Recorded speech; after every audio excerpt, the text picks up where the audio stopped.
Lola, alam mo ba, ayaw pa rin mag-school ng friend kong si Brian. Kasi daw may COVID pa.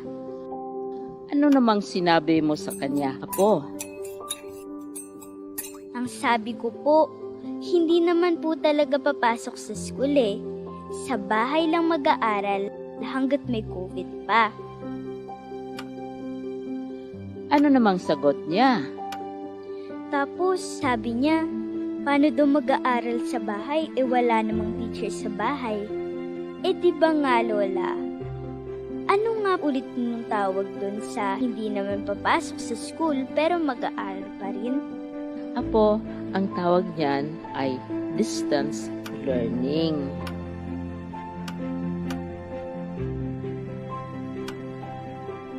Yun nga po, mag-aaral pa rin kami gamit ng computer. Di ba Lola? Oo, pero bukod sa online, may mga lessons din na ipapalabas sa TV at radio para makapag-aral pa rin ang mga bata kahit wala kayong computer at internet. Paano po kapag wala ring TV at radyo? May ipamimigay na mga printed material ang mga teachers sa inyo. Di ba po ang tawag dun blend. Ako, blended learning. Ibig sabihin ng blended learning ay gagamitin ang iba't ibang pamamaraan ng pagtuturo gamit ang internet, ang TV, radyo, at ang print para hindi kailangang pumunta sa school ng mga teachers at mga bata. Kaya po pala si Teacher Rose hindi na rin kailangan pumasok ng school. Tama, hindi na rin papasok ang mga teachers sa school para gagabayan pa rin nila kayo at laging tatawagan ang mga magulang para kukumustahin ang pag-aaral ng mga bata tulad mo. Tumawag nga po si Teacher Rose sa nanay. Ang sabi niya, mag-download ng DepEd Commons sa cellphone Games ba yun, Lola? May kasama ding games, pero yung may matutunan ka. May mga lessons din kasi sa DepEd Commons na pwedeng gamitin ng mga magulang at teachers para maturuan ang mga bata. Sasabihin ko rin po kay Brian na mag-download siya ng DepEd Commons. At sabihin mo rin sa kanya na huwag na siyang matakot mag-school. Dahil sa pasukan, sa bahay lang naman kayo mag-aaral. Gamit ang internet. Kung walang internet, TV. Kung walang TV, radyo. At kung walang radyo, ay print. Oo nga po, Lola. Hindi naman po pala dapat huminto sa pag-aaral kahit may COVID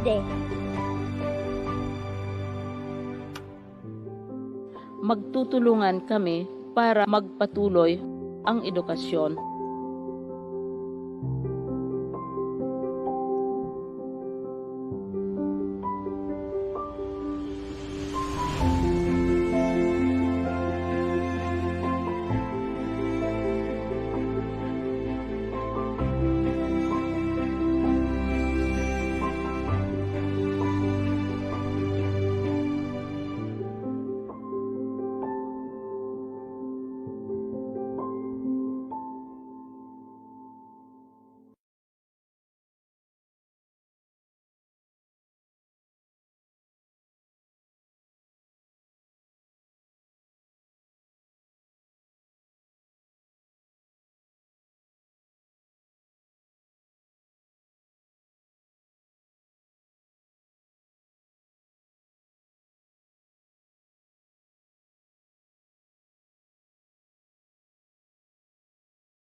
Webinar for teachers on literacy instruction with emphasis on the 6 elements in reading.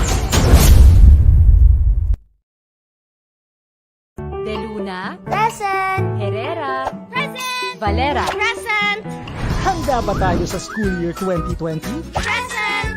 Ngayong taon, ang edukasyon tuloy pa rin. Sa tulong ng DepEd, mga guro at mga magulang, ang handang isip, handa bukas. Tuloy-tuloy ang pag-aaral. May mga lessons para sa iba't ibang antas. Sa government TV, maging sa radyo. Mahalagang ligtas ang ating mga estudyante at guro. Kaya kahit nasa bahay, tuloy ang edukasyon.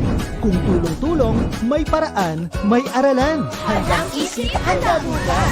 Bisitahin ang DepEd Philippines sa Facebook at ang deped.gov.ph.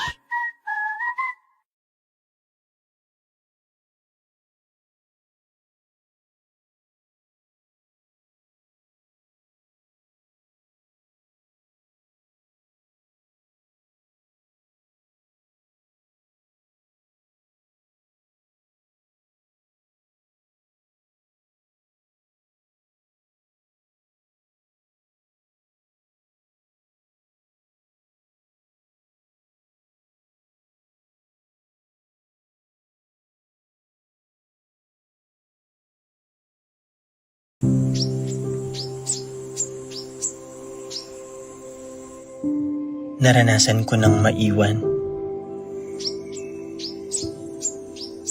Hindi ko na mabilang kung ilang beses akong nakiusap hanggang sa maubos ang pangungusap.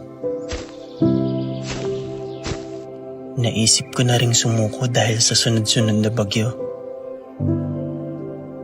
Parang walang katapusan itong kalbaryo. Saan nga ba ako patungo?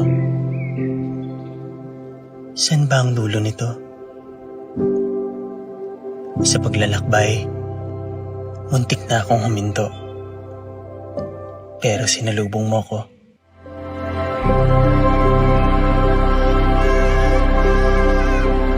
Bumungad sa akin yung mga mata mong gustong matuto. Ang mga kamay mong sabik sumulat. Ang mga labi mong nais bumigkas ng mga salitang nakakapawi ng pagod. Tinatalo mo itong lungkot at takot.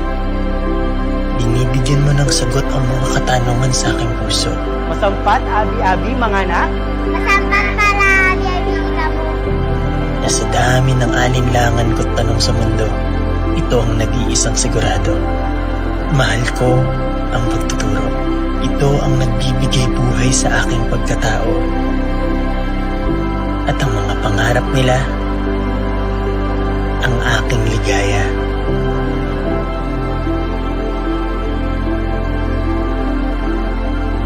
Minsan na rin akong naiwan. Kasalanan!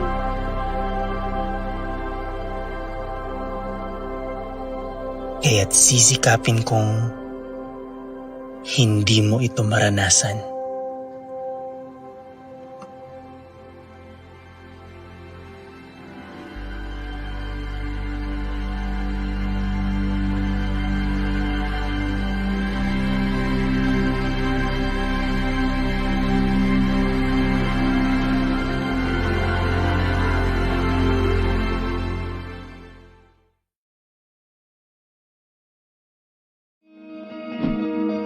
Para labanan ang banta ng COVID-19 sa ating bansa, mahalaga ang kooperasyon ng bawat isa. Ang pananatili sa loob ng bahay ay isa sa pinakasimple pero pinaka-epektibong paraan para hindi kumalat ang virus. Kunwari, ikaw ang tuldok na ito. Malusog ka at malakas. Lumabas ka ng bahay. Ang hindi mo alam, may nakasalamuha ka ng may COVID-19. Tandaan, mahirap malaman kung sino ang may virus, pero madali itong maipasa sa iba. Pwedeng naipasa na pala niya ang virus sa iyo nung umubo siya, o bumahing. O baka naman ay nahawa na dahil humawa kayo sa parehong bagay na kontaminado. Ngayon ay mayroon ka na ring COVID-19. Isa ka ng carrier na makakahawa sa iba. Dahil maaaring ilang araw pa bago lumitaw ang sintomas na ubo, sipon, hirap sa paghinga at lagnat. Pwede ring wala kang nararamdamang sintomas, ngunit nakakahawa ka pa rin. Pag-uwi mo sa bahay, Maaari mong mahawahan ang iyong pamilya. Kasama na rito ang lolo at lola mo o ang mga magulang mo na may edad. Sila ang may pinakamahina na depensa laban sa virus. Ang mga may sakit sa puso, diabetes, high blood, at iba pang pre-existing conditions at mga buntis, mahina ang panlaban sa COVID-19. Kapag na-infect ang taong mahina ang immune system, posibleng magkaroon siya ng malalang karamdaman at kailanganing dalhin sa ospital. Sa patuloy na paglabas ng bahay at pagpunta sa pampublikong lugar, tinatayang maaari kang makahawa ng 3 pang tao at sila makakahawa ng mas marami pang iba. 20% ng mga nahawa ay maaaring maospital at dadami ng dadami ito habang mas kumakalat pa ang virus. Bukod sa dumaraming COVID-19 patients, marami pang ibang may sakit ang nasa mga pagamutan. Ang mga pasyenteng malubhang-malubha na ang karamdaman, hindi na maaasikaso. Wala ring lugar para sa mga pasyenteng may ibang karamdaman. Kaya nating iwasan ang patuloy na pagkalat ng COVID-19 kung iisipin natin ang kapakanan ng iba. Kailangan nating isipin at kumilos na parang bitbit na natin ang virus para hindi ito kumalat pa sa iba. Sundin ang social distancing. At hanggat maaari, manatili sa loob ng bahay. Kung talagang kinakailangang lumabas, panatilihin ang 1 metrong layo sa ibang tao. Maging malinis din sa katawan at sa kapaligiran. Parating maghugas ng kamay gamit ang sabon at tubig. At i-disinfect ang mga bagay na madalas hinahawakan. Ang mahalaga, mapabagal natin ang pagkalat ng COVID-19 para mas kakaunti ang mga kailangang magpa-ospital at mabawasan ang mga Pilipinong magkakasakit. Magiging epektibo lamang ito kung mananatili tayo sa bahay. Sundin ang social distancing. Isang maliit na sakripisyo para sa buhay ng kapwa nating Pilipino. Tulong-tulong tayo. Let's beat COVID-19.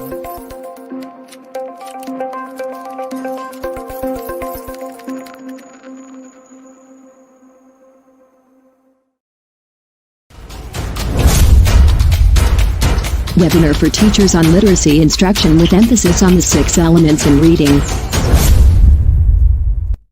De Luna, Present! Herrera, Present! Valera, Present! Handa ba tayo sa school year 2020? Present! Ngayong taon, ang edukasyon tuloy pa rin. Sa tulong ng DepEd, mga guro at mga magulang, ang handang isip, handa bukas. Tuloy-tuloy ang pag-aaral. May mga lessons para sa iba't ibang antas. Sa government TV, maging sa radyo. Mahalagang ligtas ang ating mga estudyante at guro. Kaya kahit nasa bahay, tuloy ang edukasyon. Kung tulong-tulong, may paraan, may aralan. Handang isip, handa bukas. Bisitahin ang DepEd Philippines sa Facebook at ang deped.gov.ph.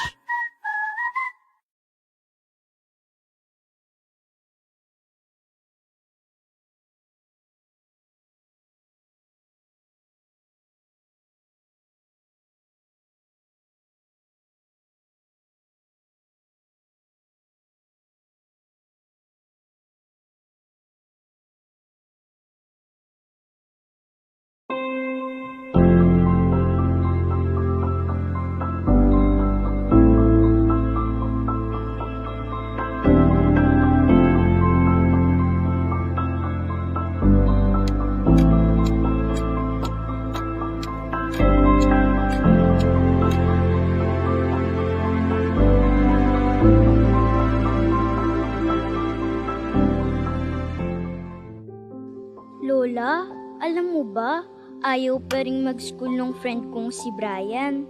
Kasi daw may COVID pa. Ano namang sinabi mo sa kanya, Apo? Ang sabi ko po, hindi naman po talaga papasok sa school eh. Sa bahay lang mag-aaral hanggat may COVID pa. Ano namang sagot niya?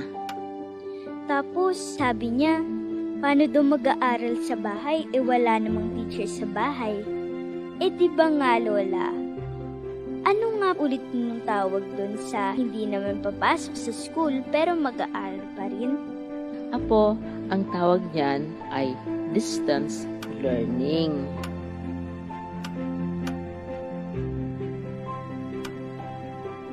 Yun nga po, mag-aaral pa rin kami gamit ng computer. Di ba, Lola? Oo, pero bukod sa online, may mga lessons din na ipapalabas sa TV at radio para makapag-aral pa rin ang mga bata kahit wala kayong computer at internet. Paano po kapag wala ring TV at radyo? May ipamimigay na mga printed material ang mga teachers sa inyo. Di ba po ang tawag dun blend? Ako, blended learning. Ibig sabihin ng blended learning ay gagamitin ang iba't ibang pamamaraan ng pagtuturo gamit ang internet, ang TV, radyo, at ang print para hindi kailangang pumunta sa school ng mga teachers at mga bata. Kaya po pala si Teacher Rose hindi na rin kailangan pumasok ng school. Tama, hindi na rin papasok ang mga teachers sa school para gagabayan pa rin nila kayo at laging tatawagan ang mga magulang para kukumustahin ang pag-aaral ng mga bata tulad mo. Tumawag nga po si Teacher Rose sa nanay. Ang sabi niya, mag-download ng DepEd Commons sa cellphone Games ba yun, Lola? May kasama ding games, pero yung may matutunan ka. May mga lessons din kasi sa DepEd Commons na pwedeng gamitin ng mga magulang at teachers para maturuan ang mga bata. Sasabihin ko rin po kay Brian na mag-download siya ng DepEd Commons. At sabihin mo rin sa kanya na huwag na siyang matakot mag-school. Dahil sa pasukan, sa bahay lang naman kayo mag-aaral. Gamit ang internet. Kung walang internet, TV. Kung walang TV, radyo. At kung walang radyo, ay print. Oo nga po, Lola. Hindi naman po pala dapat huminto sa pag-aaral kahit may COVID Magtutulungan kami para magpatuloy ang edukasyon.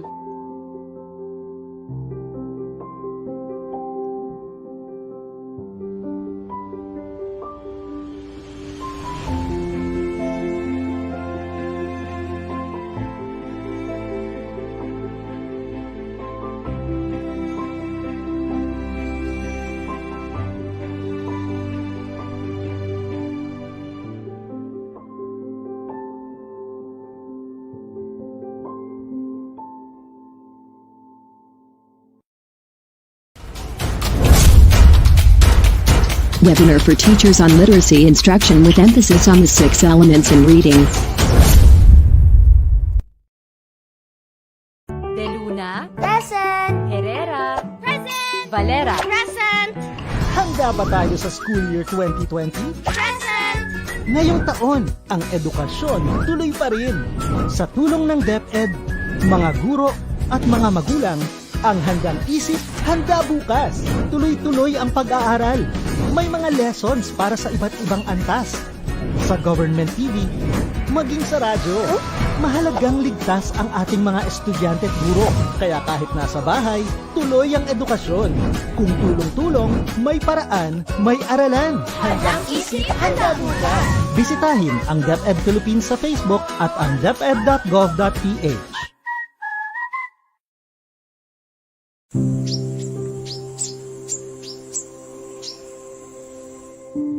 Naranasan ko ng maiwan.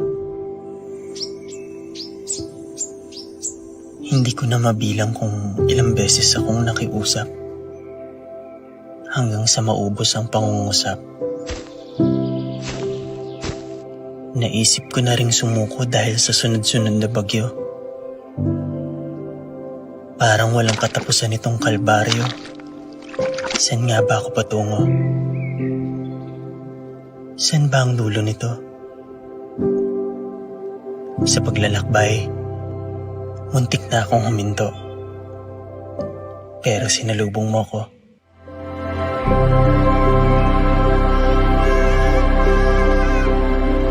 Bumungad sa akin yung mga mata mong gustong matuto. Ang mga kamay mong sabik sumulat. Ang mga labi mong nais bumigkas na mga salitang nakakapawi ng pagod. Tinatalo mo itong lungkot at takot. Binibigyan mo ng sagot ang mga katanungan sa aking puso. Masampat, abi-abi, mga anak. Masampat pala, abi-abi ka mo.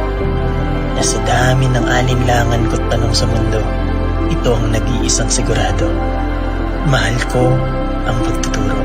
Ito ang nagbibigay buhay sa aking pagkatao. At ang mga pangarap nila, ang aking ligaya.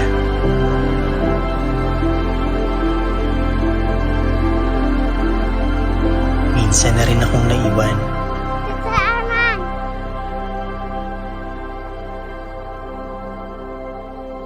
Kaya't sisikapin kong hindi mo ito maranasan.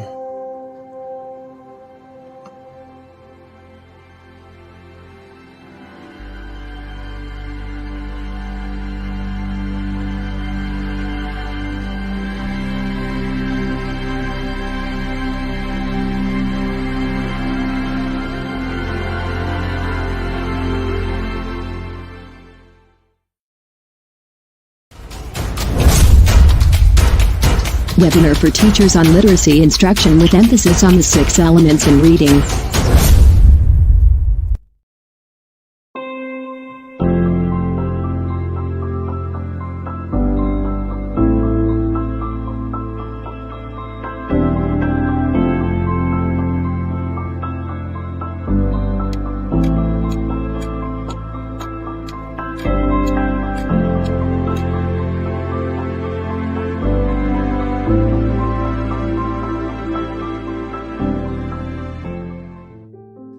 Lola, alam mo ba, ayaw pa rin mag-school nung friend kong si Brian.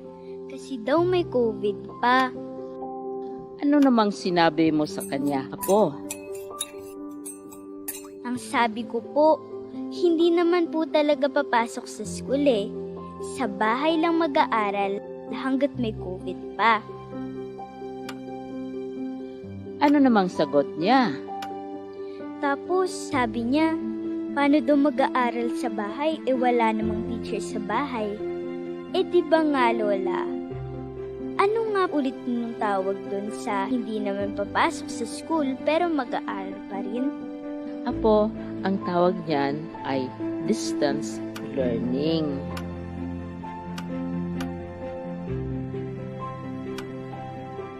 Yun nga po, mag-aaral pa rin kami gamit ng computer. Di ba Lola? Oo, pero bukod sa online, may mga lessons din na ipapalabas sa TV at radio para makapag-aral pa rin ang mga bata kahit wala kayong computer at internet. Paano po kapag wala ring TV at radyo? May ipamimigay na mga printed material ang mga teachers sa inyo. Di ba po ang tawag dun blend?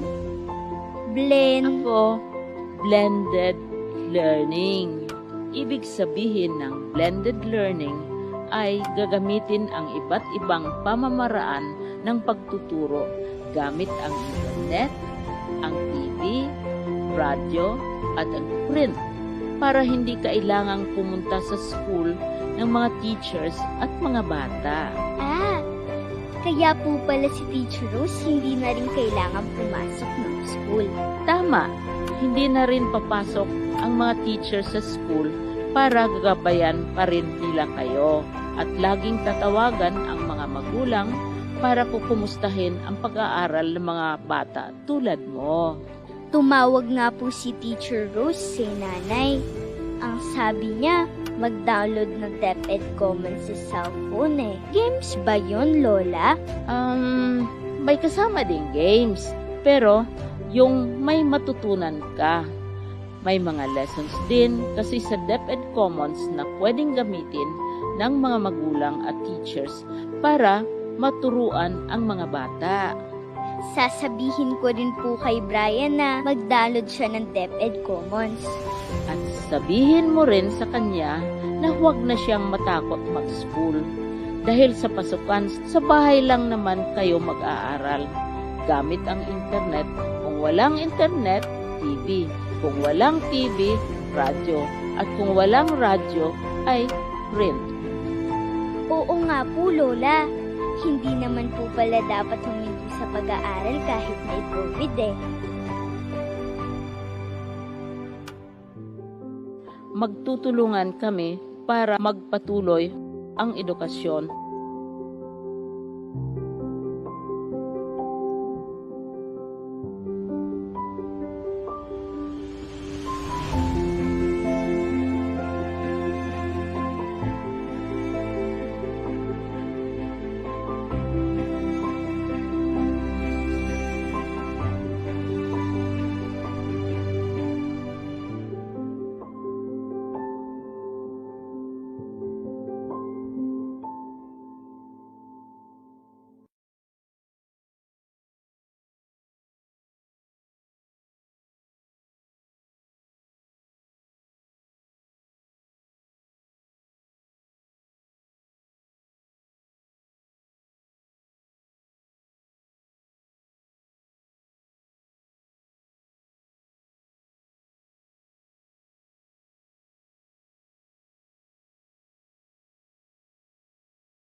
Webinar for Teachers on Literacy Instruction with emphasis on the 6 elements in reading.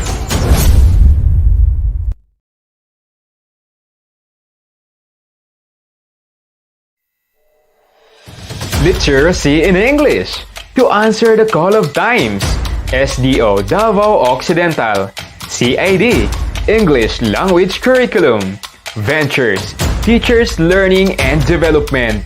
To learn, to relearn, to unlearn. And Journey to Literacy in English. Putting emphasis to the big 6 of reading. Oral language. Phonological awareness. Phonics. Vocabulary. Fluency. Comprehension. Join this webinar, Literacy in English.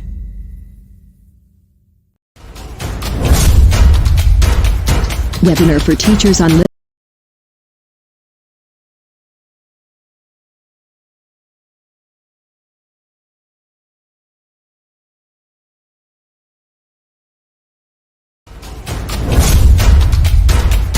Webinar for Teachers on Literacy Instruction with emphasis on the 6 elements in reading.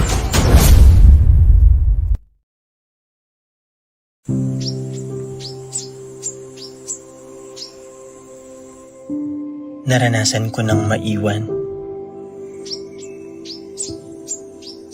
Hindi ko na mabilang kung ilang beses akong nakiusap hanggang sa maubos ang pangungusap. Naisip ko na ring sumuko dahil sa sunod-sunod na bagyo. Parang walang katapusan itong kalbaryo. Saan nga ba ako patungo? Saan ba ang dulo nito? Sa paglalakbay, muntik na akong huminto. Pero sinalubong mo ko.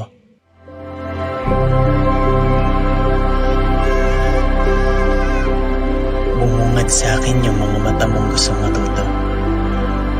Ang mga kamay mong sabik sumulat. Ang mga labi mong nais bumigkas na mga salitang nakakapawi ng pagod. Tinatalo mo itong lungkot at takot. Binibigyan mo ng sagot ang mga katanungan sa aking puso. Masampat, abi-abi, mga anak. Masampat pala, abi-abi ka mo. Nasa dami ng alinlangan ko't tanong sa mundo, ito ang nag-iisang sigurado. Mahal ko ang pagtuturo. Ito ang nagbibigay buhay sa aking pagkatao. At ang mga pangarap nila, ang aking ligaya.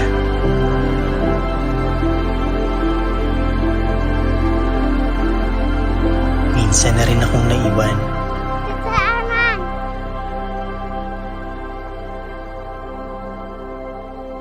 Kaya't sisikapin kong hindi mo ito maranasan.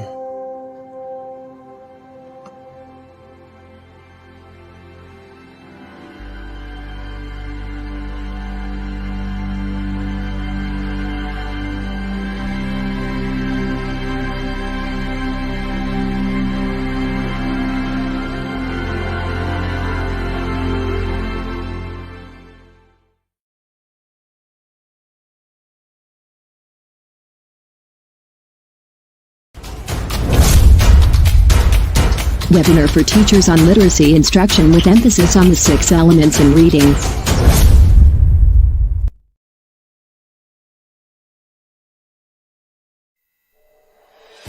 Literacy in English. To answer the call of times. SDO Davao Occidental. CID. English Language Curriculum. Ventures. Teachers Learning and Development. To learn, to relearn, to unlearn. And Journey to Literacy in English, putting emphasis to the big 6 of reading, oral language, phonological awareness, phonics, vocabulary, fluency, comprehension. Join this webinar, Literacy in English.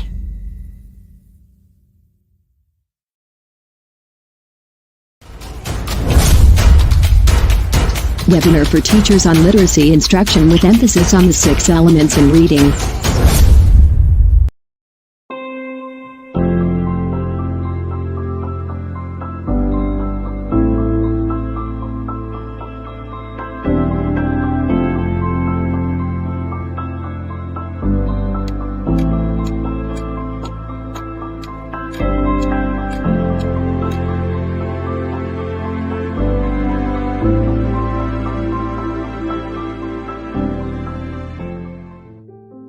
Lola, alam mo ba, ayaw pa rin mag-school ng friend kong si Brian. Kasi daw may COVID pa. Ano namang sinabi mo sa kanya, Apo? Ang sabi ko po, hindi naman po talaga papasok sa school eh. Sa bahay lang mag-aaral hanggat may COVID pa. Ano namang sagot niya? Tapos sabi niya, paano daw mag-aaral sa bahay wala namang teacher sa bahay? Di ba nga Lola? Ano nga ulit nung tawag doon sa hindi naman papasok sa school pero mag-aaral pa rin? Apo, ang tawag niyan ay distance learning.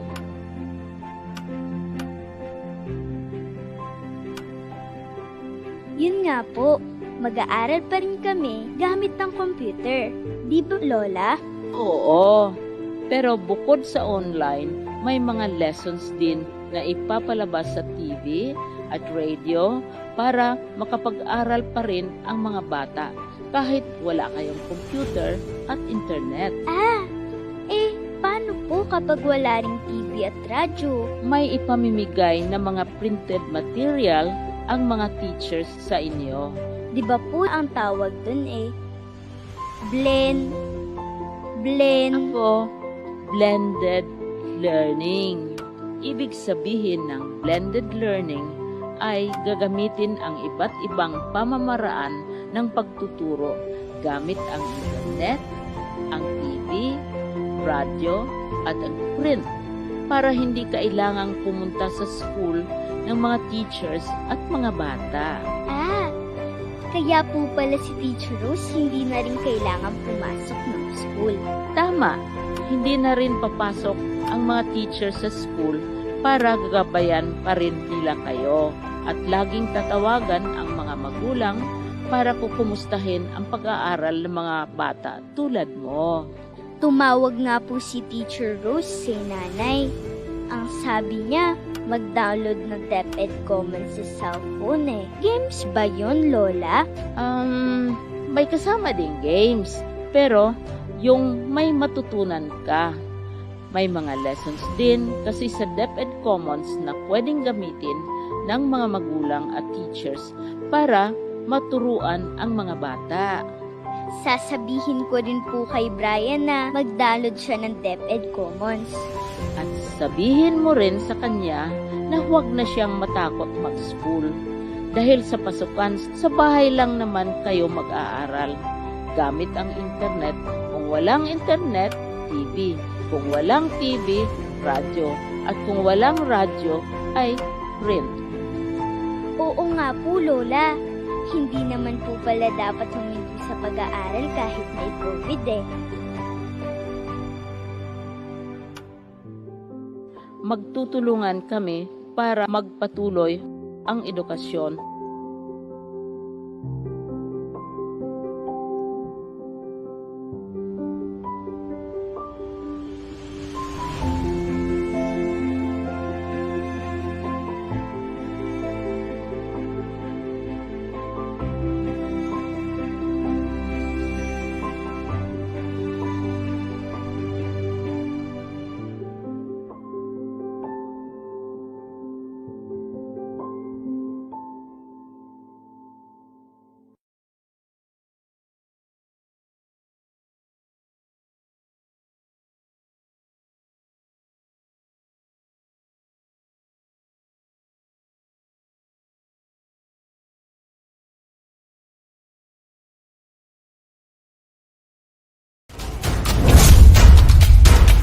Webinar for Teachers on Literacy Instruction with emphasis on the 6 elements in reading. Literacy in English. To answer the call of times. SDO Davao Occidental. CID. English Language Curriculum. Ventures. Teachers Learning and Development. To learn, to relearn, to unlearn. And Journey to Literacy in English. Putting emphasis to the big 6 of reading, oral language, phonological awareness, phonics, vocabulary, fluency, comprehension. Join this webinar, Literacy in English.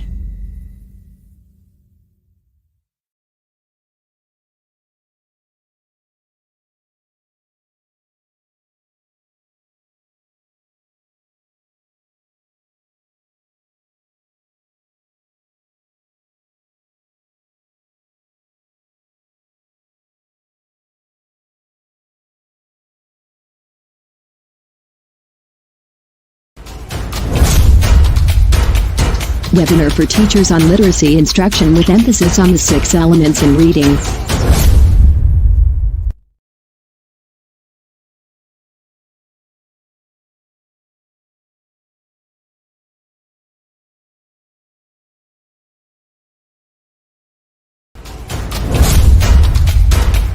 Webinar for Teachers on Literacy Instruction with emphasis on the 6 elements in reading.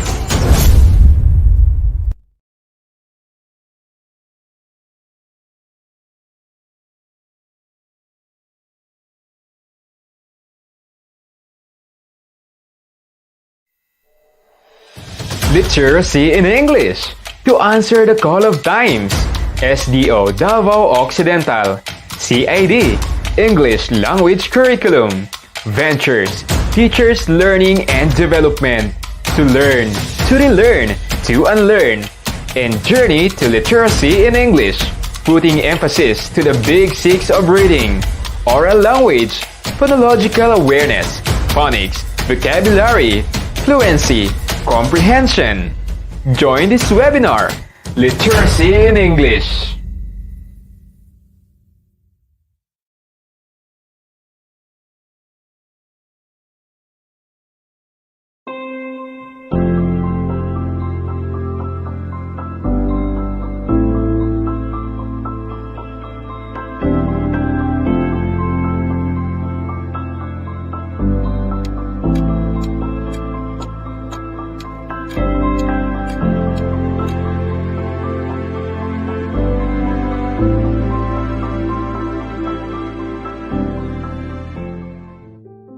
Lola, alam mo ba, Ayaw pa rin mag-school ng friend kong si Brian. Kasi daw may COVID pa. Ano namang sinabi mo sa kanya, Apo? Ang sabi ko po, hindi naman po talaga papasok sa school eh. Sa bahay lang mag-aaral hanggat may COVID pa. Ano namang sagot niya?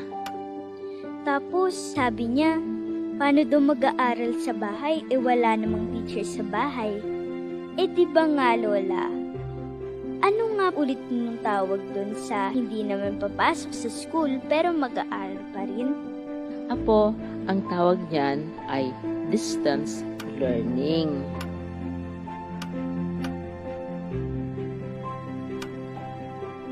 Yun nga po, mag-aaral pa rin kami gamit ng computer. Di ba Lola? Oo, pero bukod sa online, may mga lessons din na ipapalabas sa TV at radio para makapag-aral pa rin ang mga bata kahit wala kayong computer at internet. Paano po kapag wala ring TV at radyo? May ipamimigay na mga printed material ang mga teachers sa inyo. Di ba po ang tawag dun blend. Apo, blended learning. Ibig sabihin ng blended learning ay gagamitin ang iba't ibang pamamaraan ng pagtuturo gamit ang internet, ang TV, radyo, at ang print para hindi kailangang pumunta sa school ng mga teachers at mga bata. Kaya po pala si Teacher Rose hindi na rin kailangan pumasok ng school. Tama, hindi na rin papasok ang mga teachers sa school para gagabayan pa rin nila kayo at laging tatawagan ang mga magulang para kukumustahin ang pag-aaral ng mga bata tulad mo. Tumawag nga po si Teacher Rose sa nanay. Ang sabi niya, mag-download ng DepEd Commons sa cellphone Games ba yun, Lola? May kasama ding games, pero yung may matutunan ka. May mga lessons din kasi sa DepEd Commons na pwedeng gamitin ng mga magulang at teachers para maturuan ang mga bata. Sasabihin ko rin po kay Brian na mag-download siya ng DepEd Commons. At sabihin mo rin sa kanya na huwag na siyang matakot mag-school. Dahil sa pasukan, sa bahay lang naman kayo mag-aaral. Gamit ang internet. Kung walang internet, TV. Kung walang TV, radyo. At kung walang radyo, ay print. Oo nga po, Lola. Hindi naman po pala dapat huminto sa pag-aaral kahit may COVID Magtutulungan kami para magpatuloy ang edukasyon.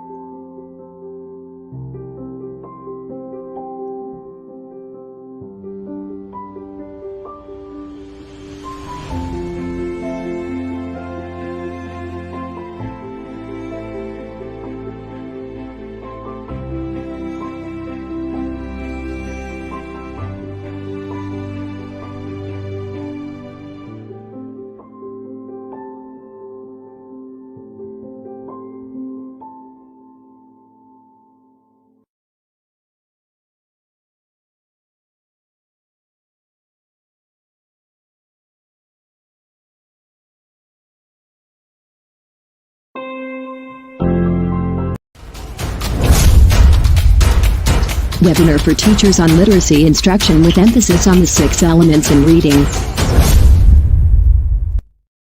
De Luna, Present! Herrera, Present! Valera, Present!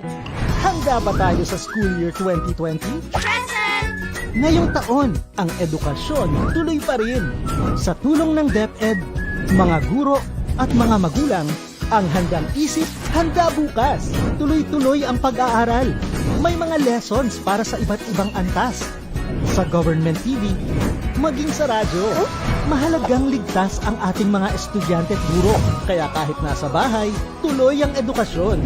Kung tulong-tulong, may paraan, may aralan. Handang isip, handa bukas. Bisitahin ang DepEd Philippines sa Facebook at ang deped.gov.ph.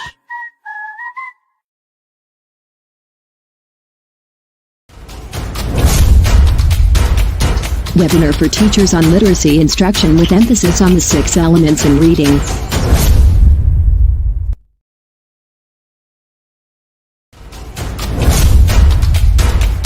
Webinar for teachers on literacy instruction with emphasis on the 6 elements in reading.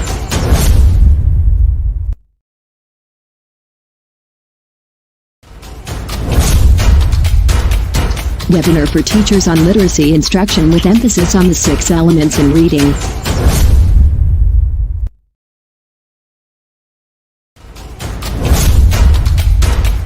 Webinar for teachers on literacy instruction with emphasis on the 6 elements in reading.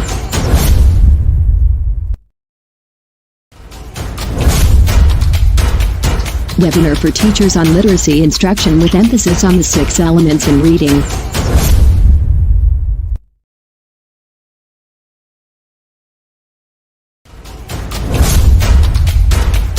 Webinar for teachers on literacy instruction with emphasis on the 6 elements in reading.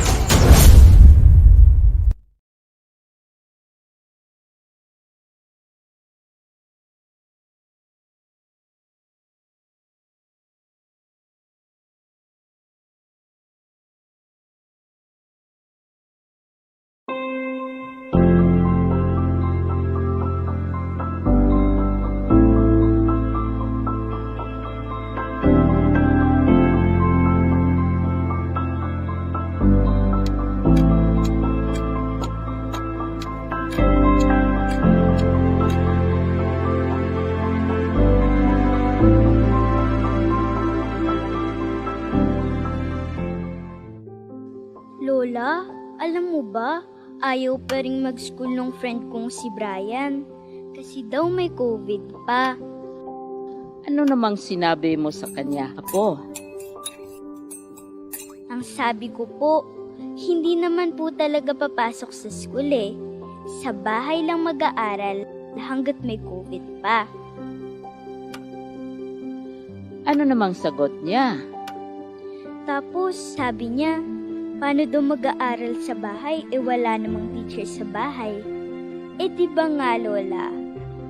Ano nga ulit nung tawag dun sa hindi naman papasok sa school pero mag-aaral pa rin? Apo, ang tawag niyan ay distance learning.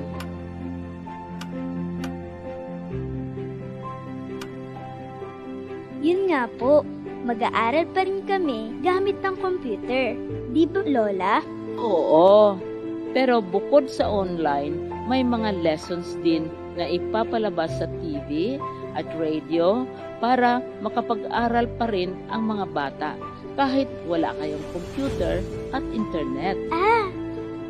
Paano po kapag wala ring TV at radyo? May ipamimigay na mga printed material ang mga teachers sa inyo. Di ba po ang tawag dun blend? Apo, blended learning. Ibig sabihin ng blended learning ay gagamitin ang iba't ibang pamamaraan ng pagtuturo gamit ang internet, ang TV, radyo, at ang print para hindi kailangang pumunta sa school ng mga teachers at mga bata. Kaya po pala si Teacher Rose hindi na rin kailangan pumasok ng school. Tama, hindi na rin papasok ang mga teachers sa school para gagabayan pa rin nila kayo at laging tatawagan ang mga magulang para kukumustahin ang pag-aaral ng mga bata tulad mo. Tumawag nga po si Teacher Rose sa nanay. Ang sabi niya, mag-download ng DepEd Commons sa cellphone Games ba yun, Lola? May kasama ding games, pero yung may matutunan ka. May mga lessons din kasi sa DepEd Commons na pwedeng gamitin ng mga magulang at teachers para maturuan ang mga bata. Sasabihin ko rin po kay Brian na mag-download siya ng DepEd Commons. At sabihin mo rin sa kanya na huwag na siyang matakot mag-school. Dahil sa pasukan, sa bahay lang naman kayo mag-aaral. Gamit ang internet. Kung walang internet, TV. Kung walang TV, radyo. At kung walang radyo, ay print. Oo nga po, Lola. Hindi naman po pala dapat humindi sa pag-aaral kahit may COVID eh. Magtutulungan kami para magpatuloy ang edukasyon.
Webinar for Teachers on Literacy Instruction with emphasis on the 6 elements in reading.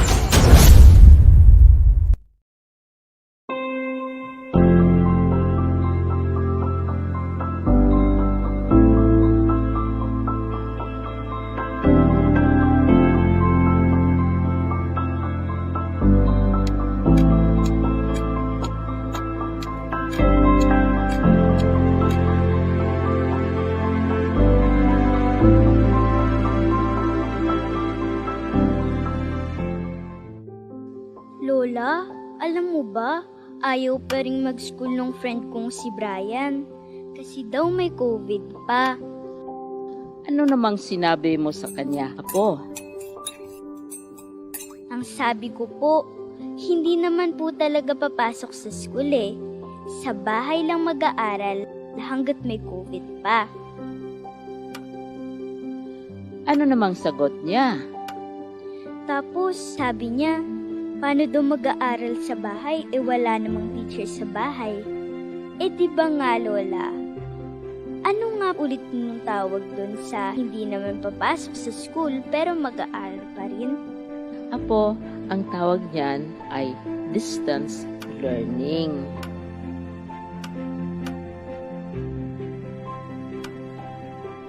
Yun nga po, mag-aaral pa rin kami gamit ng computer.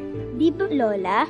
Oo, pero bukod sa online, may mga lessons din na ipapalabas sa TV at radio para makapag-aral pa rin ang mga bata kahit wala kayong computer at internet.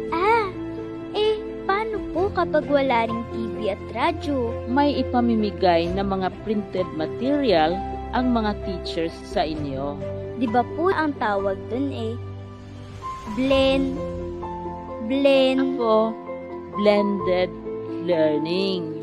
Ibig sabihin ng blended learning ay gagamitin ang iba't ibang pamamaraan ng pagtuturo gamit ang internet, ang TV, radyo, at ang print para hindi kailangang pumunta sa school ng mga teachers at mga bata. Kaya po pala si Teacher Rose hindi na rin kailangan pumasok ng school. Tama, hindi na rin papasok ang mga teachers sa school para gagabayan pa rin nila kayo at laging tatawagan ang mga magulang para kukumustahin ang pag-aaral ng mga bata tulad mo. Tumawag nga po si Teacher Rose si nanay. Ang sabi niya, mag-download ng DepEd Commons sa cellphone Games ba yun, Lola? May kasama ding games, pero yung may matutunan ka. May mga lessons din kasi sa DepEd Commons na pwedeng gamitin ng mga magulang at teachers para maturuan ang mga bata. Sasabihin ko rin po kay Brian na mag-download siya ng DepEd Commons.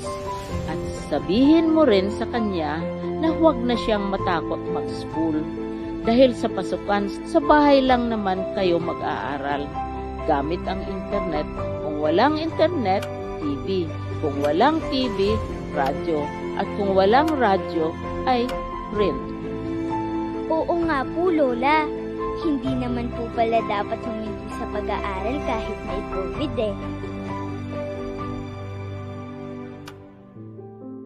Magtutulungan kami para magpatuloy ang edukasyon.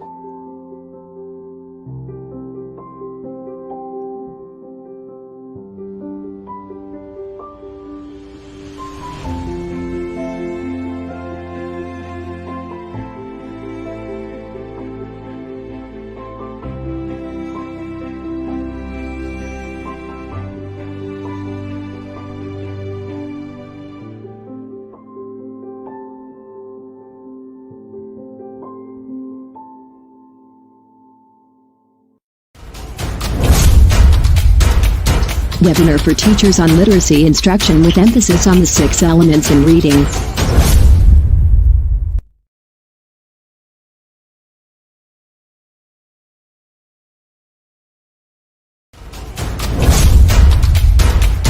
Webinar for teachers on literacy instruction with emphasis on the 6 elements in reading. De Luna, Present! Herrera, Present! Valera, Present! Handa ba tayo sa school year 2020? Present! Ngayong taon, ang edukasyon tuloy pa rin. Sa tulong ng DepEd, mga guro at mga magulang, ang handang isip, handa bukas. Tuloy-tuloy ang pag-aaral. May mga lessons para sa iba't ibang antas. Sa government TV, maging sa radyo. Mahalagang ligtas ang ating mga estudyante at guro. Kaya kahit nasa bahay, tuloy ang edukasyon. Kung tulong-tulong, may paraan, may aralan. Handang isip, handa bukas.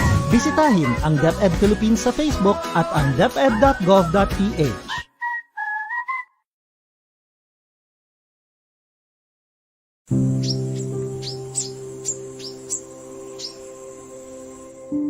Naranasan ko ng maiwan. Hindi ko na mabilang kung ilang beses akong nakiusap hanggang sa maubos ang pangungusap. Naisip ko na ring sumuko dahil sa sunod-sunod na bagyo. Parang walang katapusan itong kalbaryo. Saan nga ba ako patungo? Saan ba ang dulo nito? Sa paglalakbay, muntik na akong huminto. Pero sinalubong mo ko.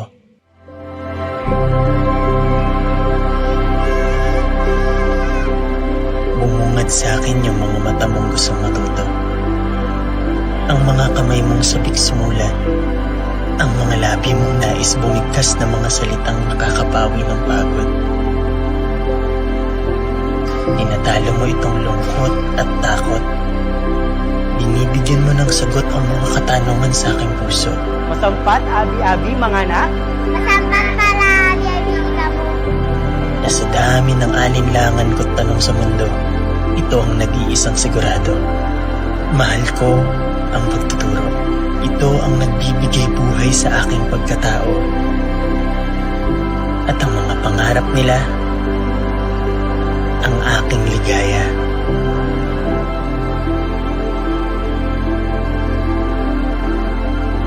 Minsan na rin akong naiwan. Nagsaarangan!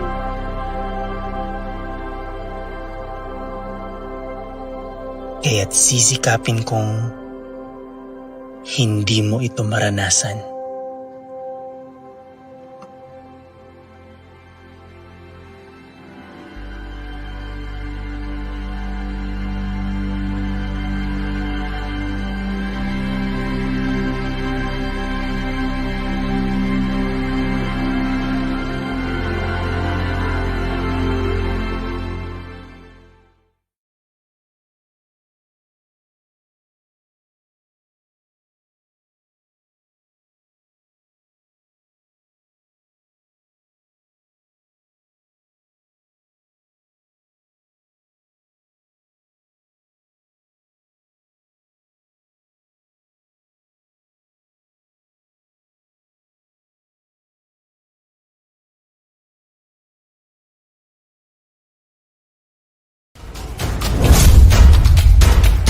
Webinar for teachers on literacy instruction with emphasis on the 6 elements in reading.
Webinar for teachers on literacy instruction with emphasis on the 6 elements in reading.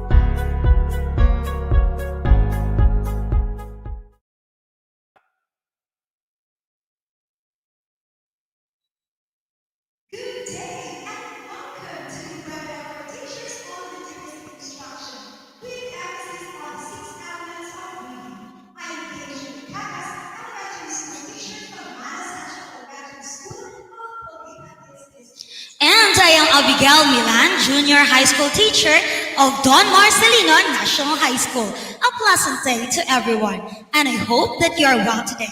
And to start our webinar, may we invite everyone to take some time for the prayer.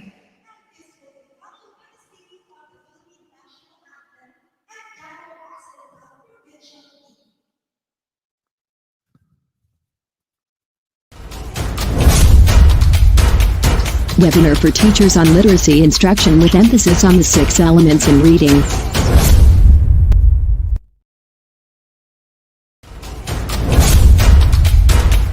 Webinar for teachers on literacy instruction with emphasis on the 6 elements in reading.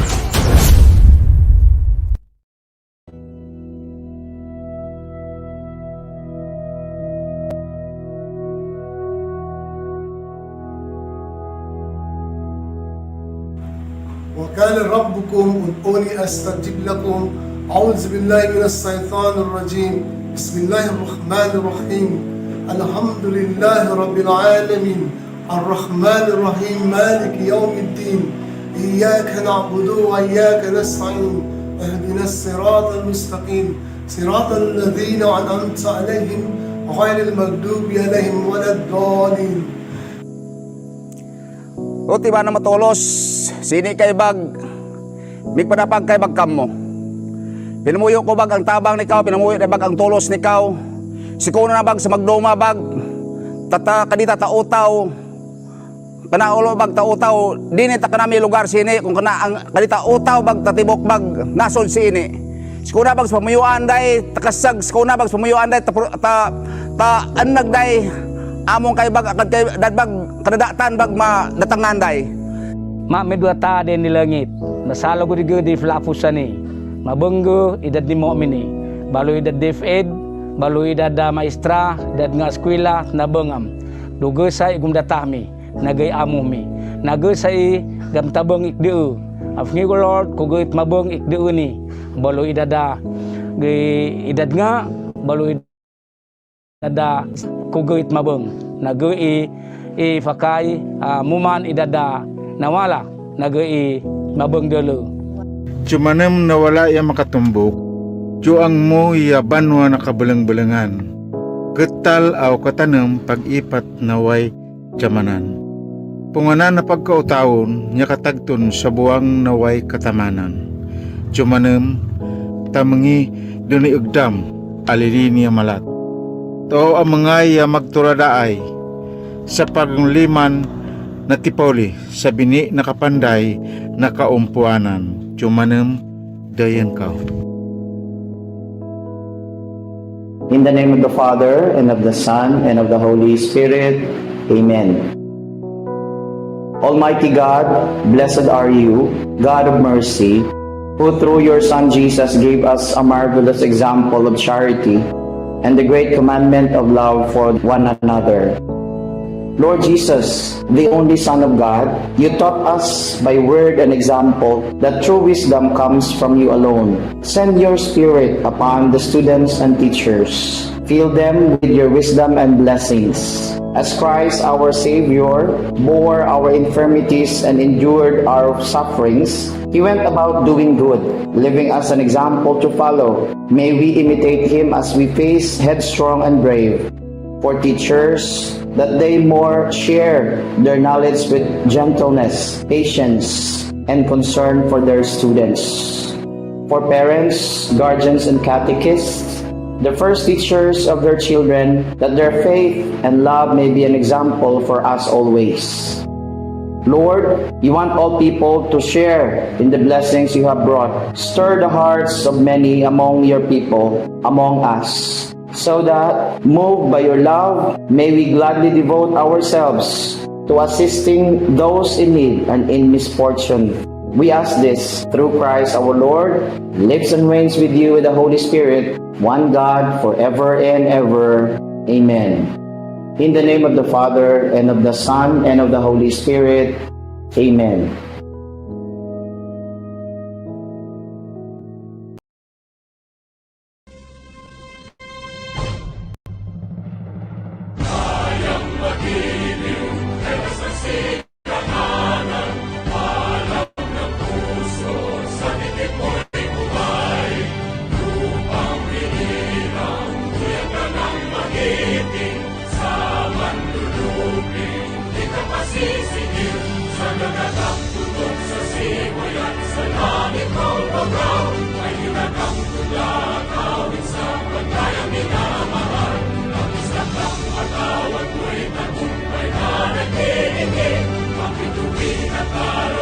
Kay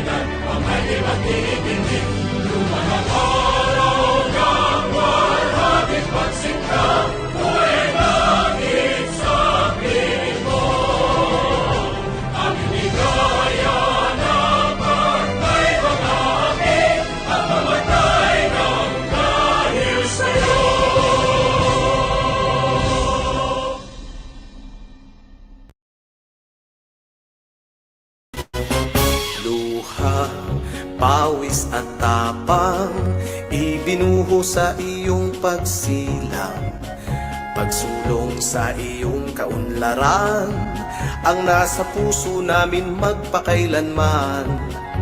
Handa kaming mag-alay ng buong katapatan, damdamin at kaisipan para sa iyong tagumpay. O lalawigang sinasamba, lupain ang antigong mamamayan, daay malawak tungo sa karagatan, timog kanluran dito matatagpuan. Sulong Davao Occidental, hiyas ka noon pa man, at hanggang magpakailanman, ikaw ay aming minamahal. Masipag, galing at talino, mga ninuno ng bayang ito. Walang pagod sa pagtataguyod, makamtang bayan ang inaasam mo. Dama ang kinabukasan, sumasayaw dahon sa kagubatan. Malamig at sariwang hangin sa dalampasigan ng karagatan. O lalawigang sinasamba, lupain ang antigong mamamayan, daay malawak tungo sa karagatan, timog kanluran dito matatagpuan. Sulong Davao Occidental, hiyas ka noon pa man, at hanggang magpakailanman, ikaw ay aming minamahal. O lalawigang sinasamba, lupain ang antigong mamamayan, daay malawak tungo sa karagatan, timog kanluran dito matatagpuan.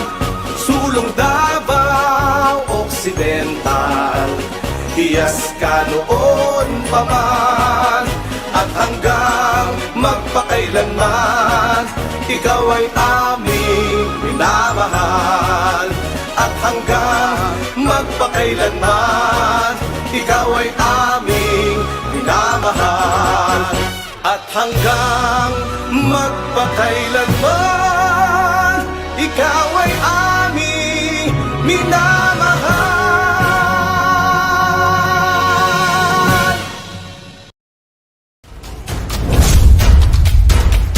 Webinar for teachers on literacy instruction with emphasis on the 6 elements in reading. We are very glad that we are all gathered today for another learning opportunity for all of us. Of course, para sa mga bata, para sa bayan.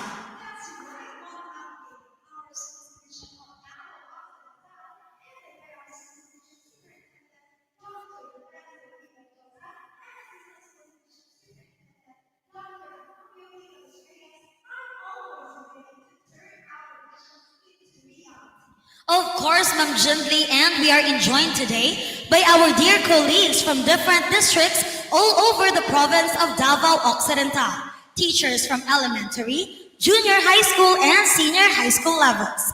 Let us acknowledge all our teacher participants headed by their respective public schools district supervisors.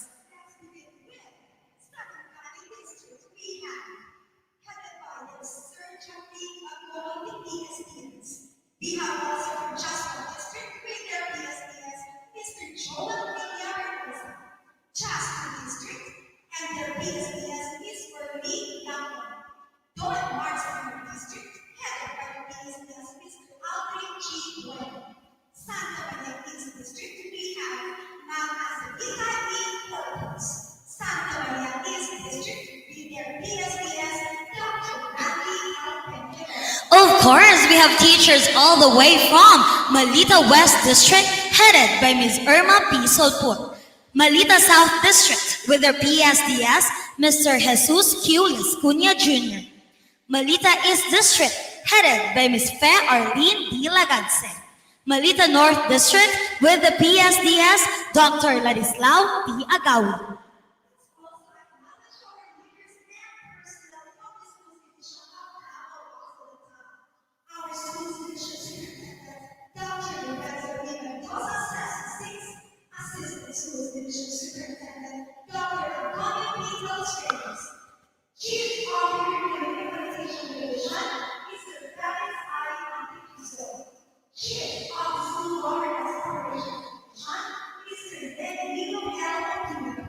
Our education program supervisors for the following learning areas. From English, Dr. Raymond S. Aquino. For Filipino, Dr. Nelia Q. Madelo. For Edukasyon sa Pagpapakatao, Ms. Alerna O. Andoy. For Mathematics, Mr. Romeo M. Pareño. For Science, Dr. Irene C. Mahinay. For MAPE, Mr. Rodrigo C. Milay. For Araling Panlipunan, Ms. Jonathan C. Araneta. For EPP, TLE, and TVL, Ms. Aurora O. Miliorida. For Alternative Learning System, Mr. Nilo S. Octura Jr. Division Focal Person in Reading, Dr. Almer T. Davids. Division Focal Person in Alive and Madrasa, Ma'am Marcia May O. Ibahay.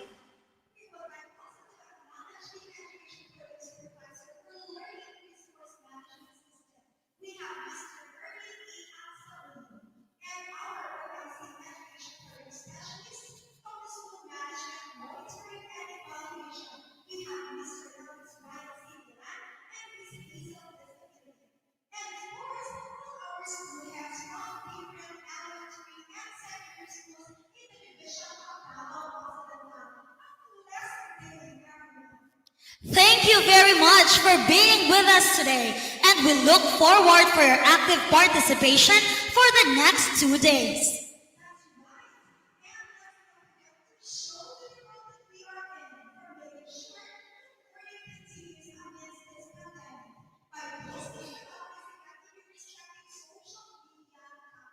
Of course, Ma'am Gay, and together, your social media posts, please use the hashtag English Literacy and hashtag Davao Occidental, and we will try our best to broadcast your postings during the course of this training.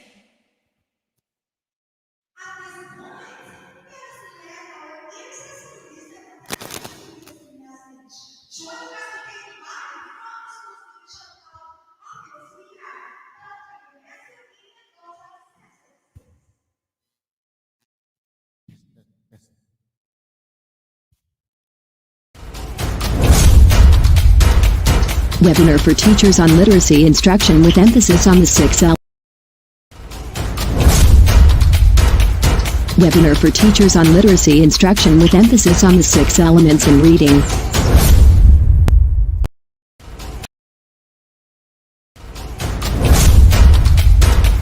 Webinar for teachers on literacy instruction with emphasis on the 6 elements in reading.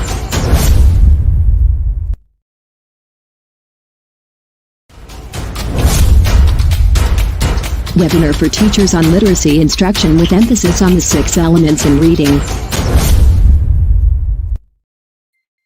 Good morning, everyone.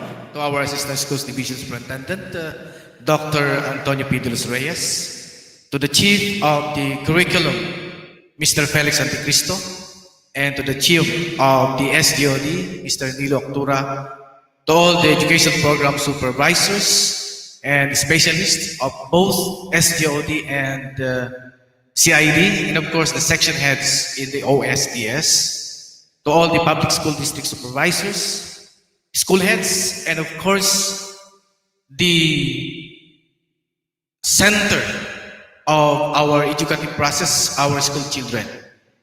And I would like to recognize also the effort extended by the one who is in charge of this activity, our Education Program Supervisor in English, Dr. Raymond Aquino. And also, I would like to greet everyone, the teachers of English in the elementary and secondary level, who are now participating in this very important webinar on literacy instruction with focus on the 6 elements in reading. So, to all of you, pleasant good morning. First and foremost, I would like to thank everyone, including you, for making the first episode of Padayon sa DepEd 11 a huge success, technically, content-wise, and at the same time, the viewership. So we reached already 62,000 views, and so far the highest among the 7 divisions which had their showcase of the different initiatives in the division. So I am very happy today that our English counterpart, because last week we had our Filipino literacy instruction also, headed by Dr. Nelia Madelo, is now having this training for our English teachers in the same manner that we are training our English teachers with the literacy instruction with focus on the 6 elements of reading. I know very well that this 3-day training will give us the kind of information and the kind of skill for reskilling and upskilling that we need, so that we'll be able to be more relevant, so that we will be able to deliver the best kind of education, the best kind of services to all our children who are now suffering because of this pandemic COVID-19. So we should not be toppled with the threats of this COVID-19 pandemic, but we need to stand strong together. We need to be resilient. We need to make everything happen, because in us are the lives and the welfare of our school children, of our learners, who are really looking up on us in order to give them the kind of support that they need, especially that they do not have the opportunity to be in school for face-to-face classes. So to everyone, to our beloved teachers teaching English in elementary, junior high school, and senior high school, always remember that we are always in support of all our activities. May it be for training purposes, may it be all the kind of support that we need, because I do believe that we can do more if we are supported with the kind of support that we need from central, regional, division, district, and to the school level. So stay back, relax, and enjoy the 3D activity. You are in good hands, because we have skillful and talented resource persons who will be with us for the 3-day activity that we have. Again, pleasant morning everyone. Mabuhay po tayong lahat. Diri sa DepEd 11 ang edukasyon di kalibre, kanunay abante.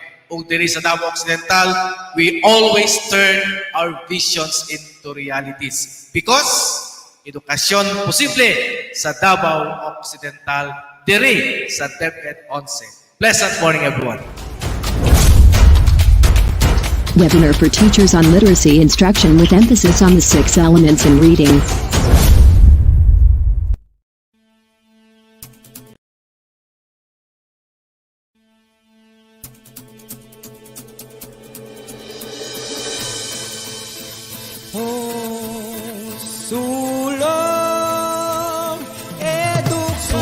Edukalidad, sulong, Davao Occidental, sulong, edukalidad, sulong, sulong, edukasyon posible sa Davao Occidental.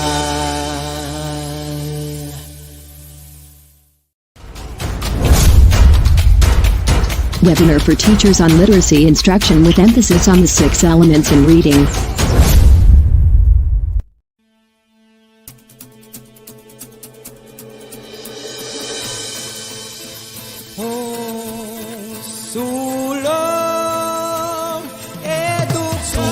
Edukalidad, sulong, Davao Occidental, sulong, edukalidad, sulong, sulong, edukasyon posible sa Davao Occidental.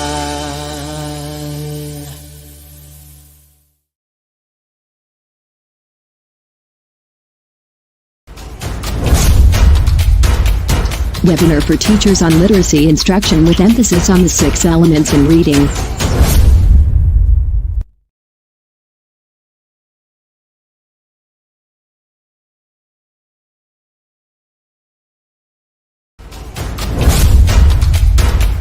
Webinar for teachers on literacy instruction with emphasis on the 6 elements in reading.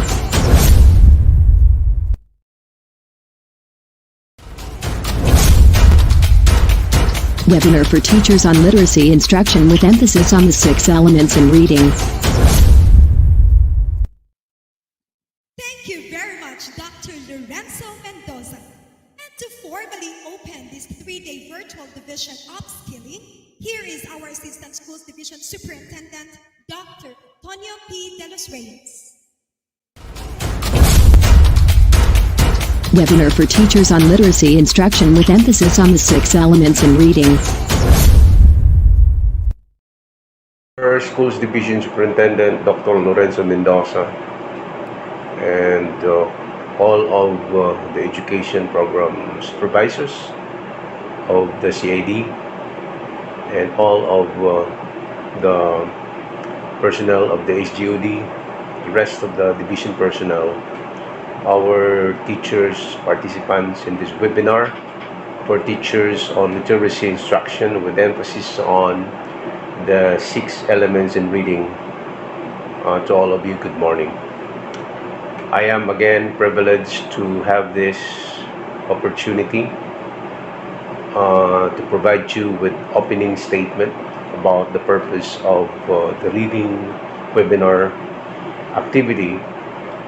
We feel that no less than the Department of Education is recognizing a continuous improvement in our reading performance, with emphasis in the performance of DepEd Division of Davao Occidental. To our reading teachers, I am contented that at this time around, despite of the different challenges that come our way caused by the COVID-19 pandemic, we don't stop learning about reading approaches. It is because part of our fundamental responsibility as an educational institution is to really provide technical assistance and create innovative activities in order that our reading programs in this division will significantly improve according to the target standards of the Department of Education. So for all your participation, we are happy to note that the DepEd Division of Davao Occidental is again having this great time with you on this online platform seminar on reading program. So thank you so much, and good day to all of you.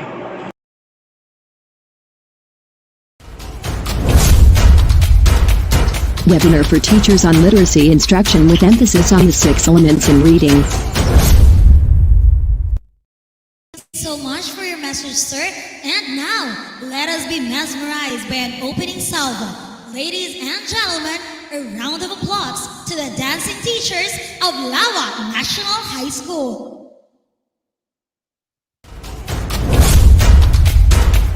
Webinar for teachers on literacy instruction with emphasis on the 6 elements in reading.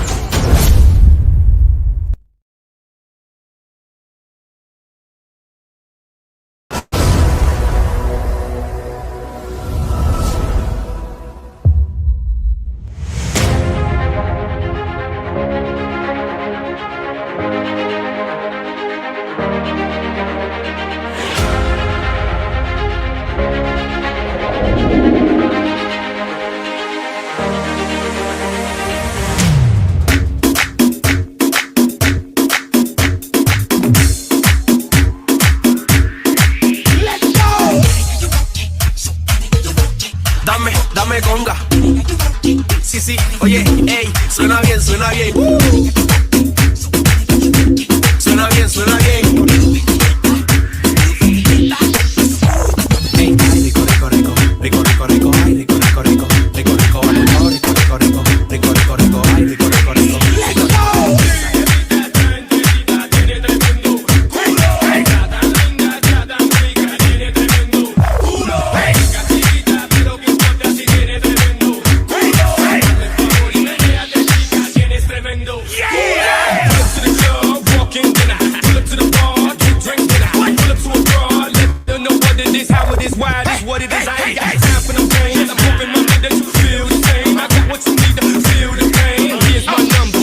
you're up for an even exchange. Feel me? Let me see you do that. Dirty dance, dirty dance. Hey, feel me? Let me see you touch your toes or shake that thing and talk with your ass. Feel me? On my Ticos, on my Jamaicans, on my black. Put your hands up. Feel me? And they know I'm a rep to the day that they kill me. Pull up. Let's go. Hey, hey, hey, hey. Culo.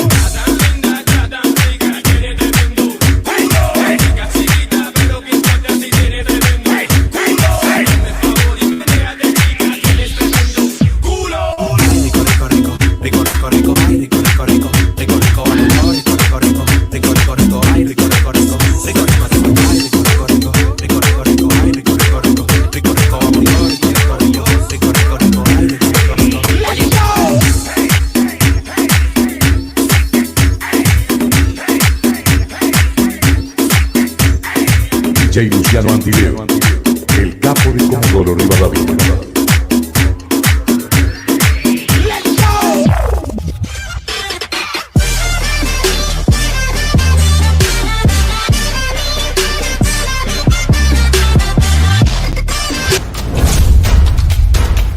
Webinar for teachers on literacy instruction with emphasis on the 6 elements in reading. Wow, that's very impressive. Thank you so much, dancing teachers of Lawa National High School. This time, let us hear an inspirational message coming from our Regional Chief of the Curriculum and Learning Management Division. Joining us today live from the regional office, ladies and gentlemen, Dr. Mary Jean B. Aldiger.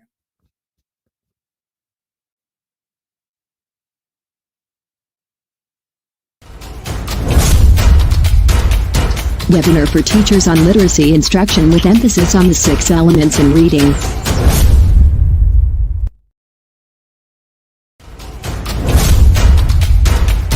Webinar for teachers on literacy instruction with emphasis on the 6 elements in reading.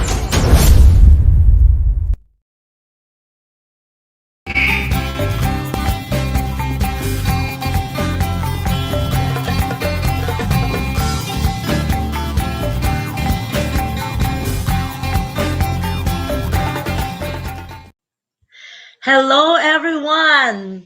Good morning, fellow educators of Davao Occidental Division. My courtesy to Schools Division Superintendent Dr. Lorenzo Mendoza and our Assistant Schools Division Superintendent Dr. Antonio de los Reyes. My salute to you for giving me the opportunity to be with you today. And my courtesy also to all education program supervisors, the Chief, Dr. Felix Anticristo, and our SGOD Chief also.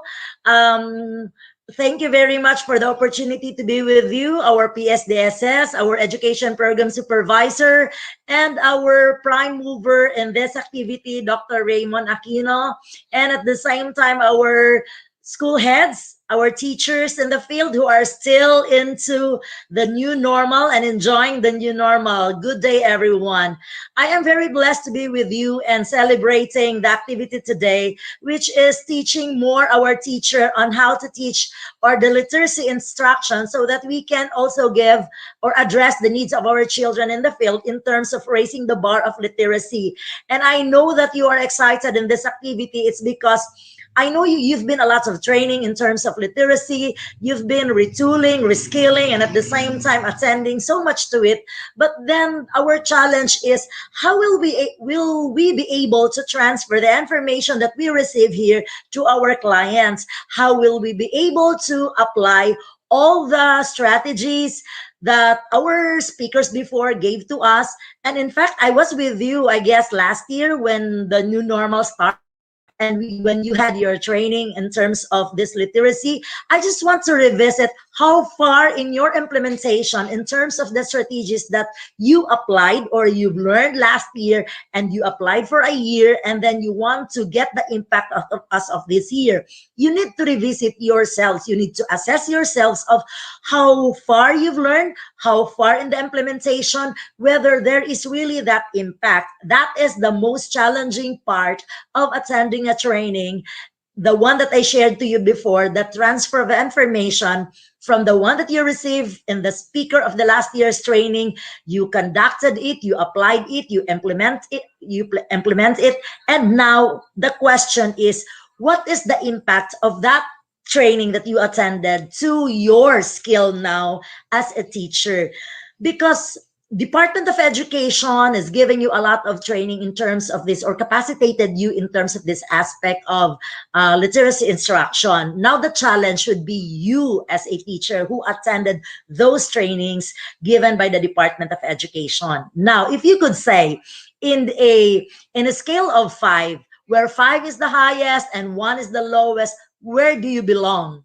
If you say you are still in the middle, that means that you need to do more. You need to double time. You do not just rest. It's because you already know, because knowing is just a knowledge. It's just the first level of information that you receive.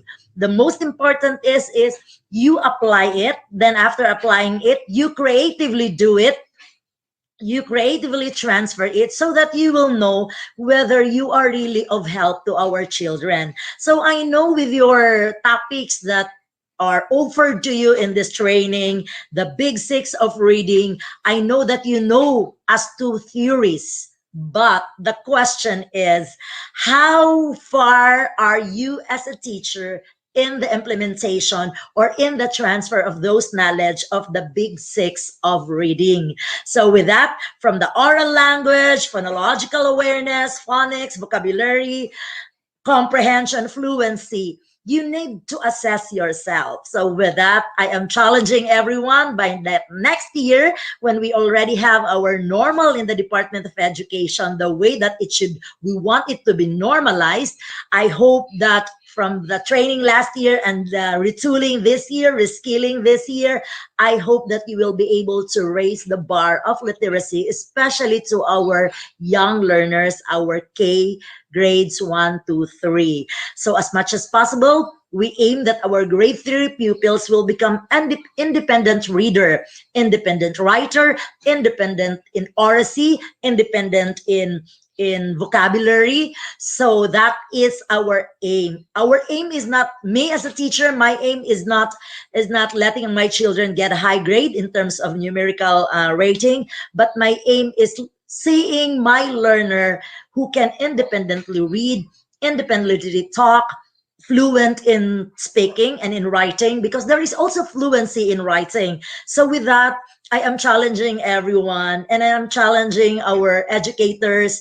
When we say educators, from the education program supervisors, PSDSS, school heads, and teachers, how will we will be able to raise the bar of literacy of Davao Occidental? That I am very excited. So in terms of assistance coming from the regional office, we are very, very much willing to give assistance to all of you in all aspects. So with that, God bless everyone. Enjoy the training. As much as you are enjoying the training, learn more, ask more, apply a lot, go deep and wide in the implementation of raising the bar of literacy in this division. God bless everyone. Good day. Sulong Educalidad, Rehiyon 11, Davao Occidental Division.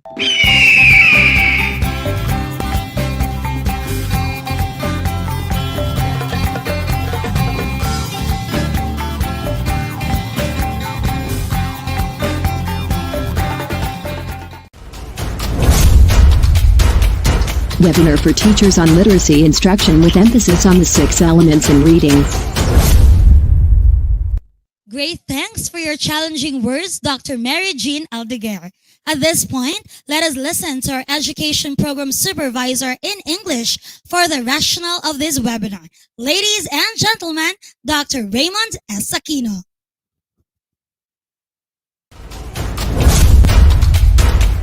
Webinar for teachers on literacy instruction with emphasis on the 6 elements in reading. A pleasant day to all. It's a great day for all of us to convene virtually for this upskilling of teachers on literacy instruction with emphasis on the 6 elements of reading. God is good all the time, and all the time, God is good. My courtesy to our highly esteemed Regional Director, Dr. Alan G. Farnaso, and Assistant Regional Director, Dr. Maria Ines Asuncion, CLMD Chief, Dr. Mary Jean B. Aldiger, Regional Focal Person in English, Dr. Manuel P. Vallejo, and the Regional Focal Person in Reading, Dr. Annalisa Almazan. We are indeed blessed to have these dignitaries in our department to grace and inspire us all to be focused and give due importance to this webinar. My morning greetings to our ever self-motivated and goal-oriented SDS, Dr. Lorenzo E. Mendoza, our very outspoken and high-spirited ASDS, Dr. Antonio P. De Los Reyes, our light-hearted and hilarious CID Chief, Felix I. Anticristo, and to all who are virtually present,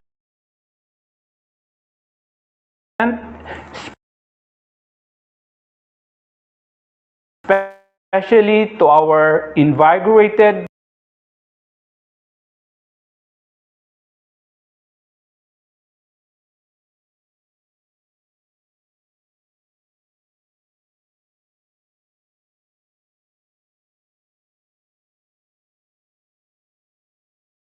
and optimistic English teachers, both in elementary and secondary schools of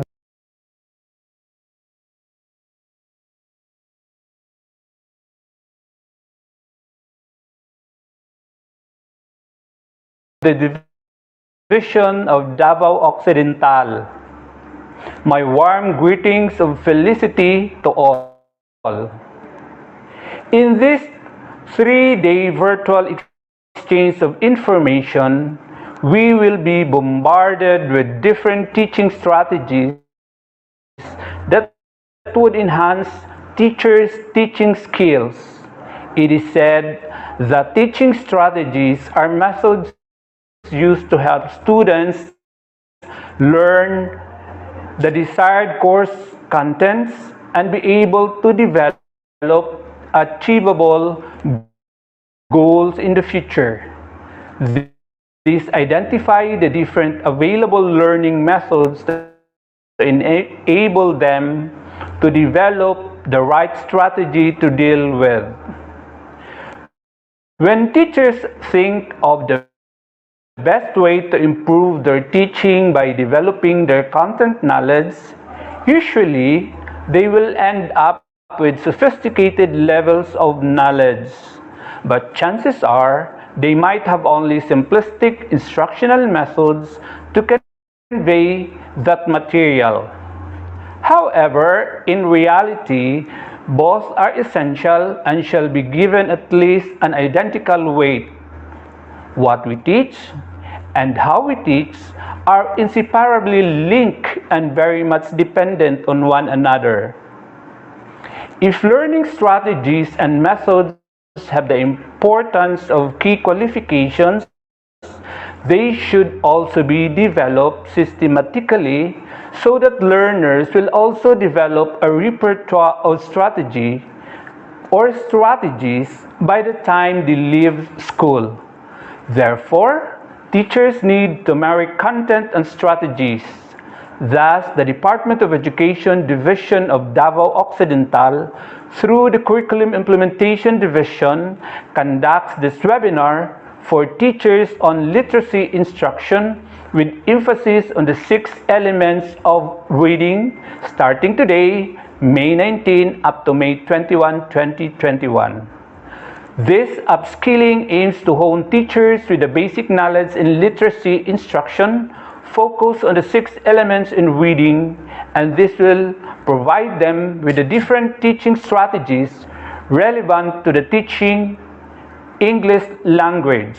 This will also lead them to more learning encounters in the respective schools through the conduct of the Learning Action Cell or the LAC sessions in the future. If you can still remember, we had a training conducted similar to this.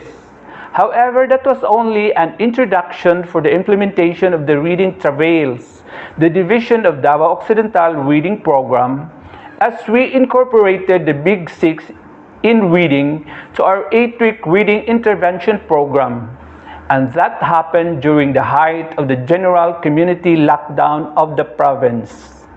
Then we had again a training like this at the regional level, but few were able to complete the week-long training.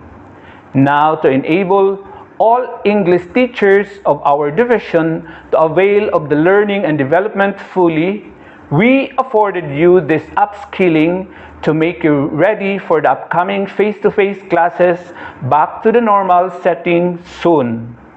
This learning and development shall be facilitated by the 10 district English coordinators and 4 selected secondary school English teachers using the materials provided by the DepEd Central Office through the DepEd Regional Office 11, and which will be participated by all elementary and secondary teachers teaching the English language. May you be blessed with a great 3-day training with cooperative telecommunication service providers for the whole duration of this upskilling. Again, let's all learn to teach the English language and have fun. Mabuhay tayong lahat.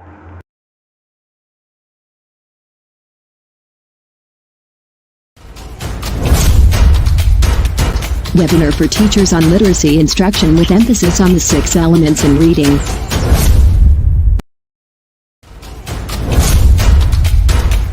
Webinar for teachers on literacy instruction with emphasis on the 6 elements in reading. Thank you very much, Dr. Raymond, for giving us the rationale of this virtual training. This time, let me remind all the teacher participants that later today, we will give you the links where you could fill out forms for your attendance and evaluation for today's session. At this point, let me remind also for the general instructions of this training in order for us to be guided. For the information of everyone, this webinar is intended for all teachers teaching the English subject. However, teachers teaching other subjects can also join this webinar. Attendance link shall be provided and to be flashed on screen. Certificate of participation shall be given only to those participants with complete attendance. This certificate will earn CPD units. The webinar shall start at exactly 9:15 in the morning and 1 in the afternoon. Working break shall be observed. Thus, participants are advised to prepare the materials they need, like pen and notebook, food and water. Intermittent Wi-Fi signal may be experienced along the way. Thus, participants are advised to stay on a place with stable signal and refrain from moving around so often. School heads are advised to monitor the participation of their respective teachers all the time. School heads shall require short reflection from their respective teachers. It shall be a written report containing the gist of each session. It shall focus on the strategies given or suggested by the speakers. The management of this webinar would like to acknowledge the following individuals who had graced this virtual activity. You indeed add color and life to this significant endeavor. Dr. Mary Jean B. Aldeguer, CLMD Chief, Region 11, for the inspiration given. SDS, Dr. Lorenzo E. Mendoza, CESU 6. ASDS, Dr. Antonio de los Reyes. Mr. Felix I. Anticristo, CID Chief, for the support afforded to the conduct. Mr. Nilo Octura, SGOD Chief of this virtual upskilling. Mr. Winnie P. Malanas, SEBS 2 HRD. Dr. Almar T. Davis, Division Focal Person in Reading. Lawa National High School teachers for their sharing their talents which broke the monotony. Dr. Raymond S. Aquino, EPS English, for directing this very challenging activity. working with the team behind the scene of its virtual preparation and all the intricacies of its conduct, headed by the Division Digital Transformation Focal Person, Mr. Elvis Ryan J. Milan, Ms. Molly Cristal Gamba, Mr. Benley N. Basilisco, Ms. Edrelyn Baliva, and Mr. Remar Behuna. So there it goes, the preliminaries. Now we are bound to the webinar proper. Brace yourselves as together we will venture to the literacy instruction in English. But before that, be reminded to keep track with the attendance link, which will be flashed on screen later on.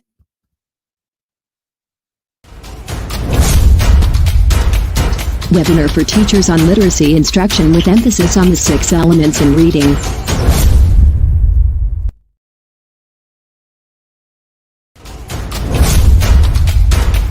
Webinar for teachers on literacy instruction with emphasis on the 6 elements in reading. We are now on the session 1, and we will be learning together the nature of reading, to be facilitated by the District English Coordinator and Master Teacher 3 of Santa Maria West District. Let us all welcome Ms. Jean G. Trasmil. Webinar for teachers on literacy instruction with emphasis on the 6 elements in reading. I am Jean Gonzaga Trasmil, Master Teacher 3 of Sitting Bull Senior Central Elementary School, Santa Maria West District, Division of Davao Occidental.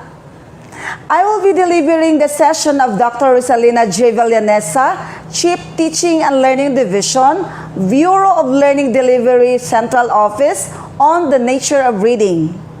She is also the author of Pedagogical Retooling in Mathematics, Languages, and Science, or PRIMALS. But before we start, let us take note of the following session objectives. 1. Examine the teaching practices that will help uncover the belief in the reading process. Teaching practices are for beginning readers, older readers, and reader of all ages. Example, read aloud. Do everything you can get your kids to read. Give kids choice in what text they read. So choosing texts or stories that interest them. Number 2, explain the nature of reading. Reading, similar to listening, speaking and writing, is a communication skills.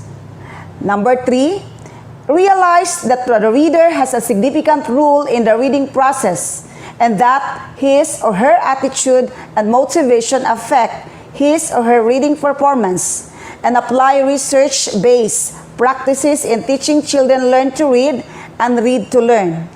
So find out our role as a teacher. How can reading teacher turn non-readers to readers? Reading is one of the fundamental skills a child needs to learn to succeed in life. It is also the foundation of one's ability to learn and ultimately the ability to function properly in an ever-changing society. Developing good reading habits is vital to a child's future, not just academically, but in everyday life as well. So reading is a process because it has series of acts proceeding from one step to the next, while comprehension is the step involved in reading, by which the reader understands the text. So teach the children the value of reading. The more children read, the larger their vocabularies. We should be able to activate the prior knowledge of the readers so that we could relate that with the text that they are reading. Activating prior knowledge means both eliciting from students what they already know and building initial knowledge that they need in order to access upcoming content. Just like, for instance, the graphic organizers, the concept map, the brainstorming, the story grammar. So it is important for teachers to activate their students' prior knowledge so they know about the topic. There are 10 reasons why reading is important for kids. 1, it expands their vocabulary. While reading, they might come across words they have never heard, prompting them to find out what they mean. So as a result, they add it to their vocabulary. So when we read, we sometimes encountered difficult words or, unfamiliar words for us to unlock. So as a result, we have words galore, which adds to their vocabulary, or plenty of words. That is words galore.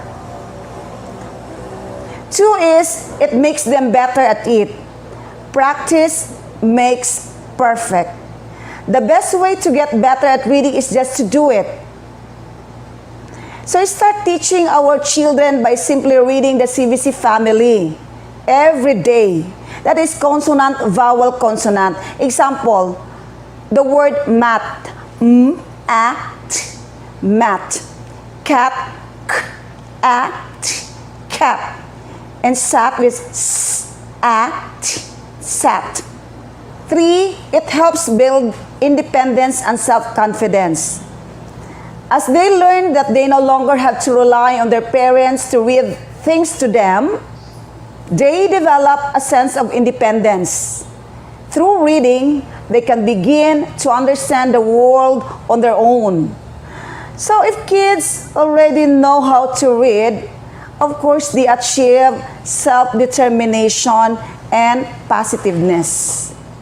Number 4, it keeps them safe. Traffic signs have words and so do warning levels. Reading allows kids to understand when something says it could harm them. So if you know how to read already, we will never underestimate, or nobody will underestimate us. No? So if you know how to read already. 5, it helps them make sense of the world around them. As they learn to read, they are able to determine what things around them, say from signs to stickers to labels. Being able to read helps them understand what is what and the purpose it serves. So example for that is role play. Role play is how children make sense of their world, acting out experiences, ideas, or stories. So children learn to take the lead and follow the lead of others. Number 6, it leads to their future academic success. A child must be able to read in order to even progress through school. Reading is essential to following the instruction on the test and being able to even understand or answer the questions. Of course, if we know how to read, we could follow instructions or directions correctly, especially in answering the test questions. 7, it enhances their imagination.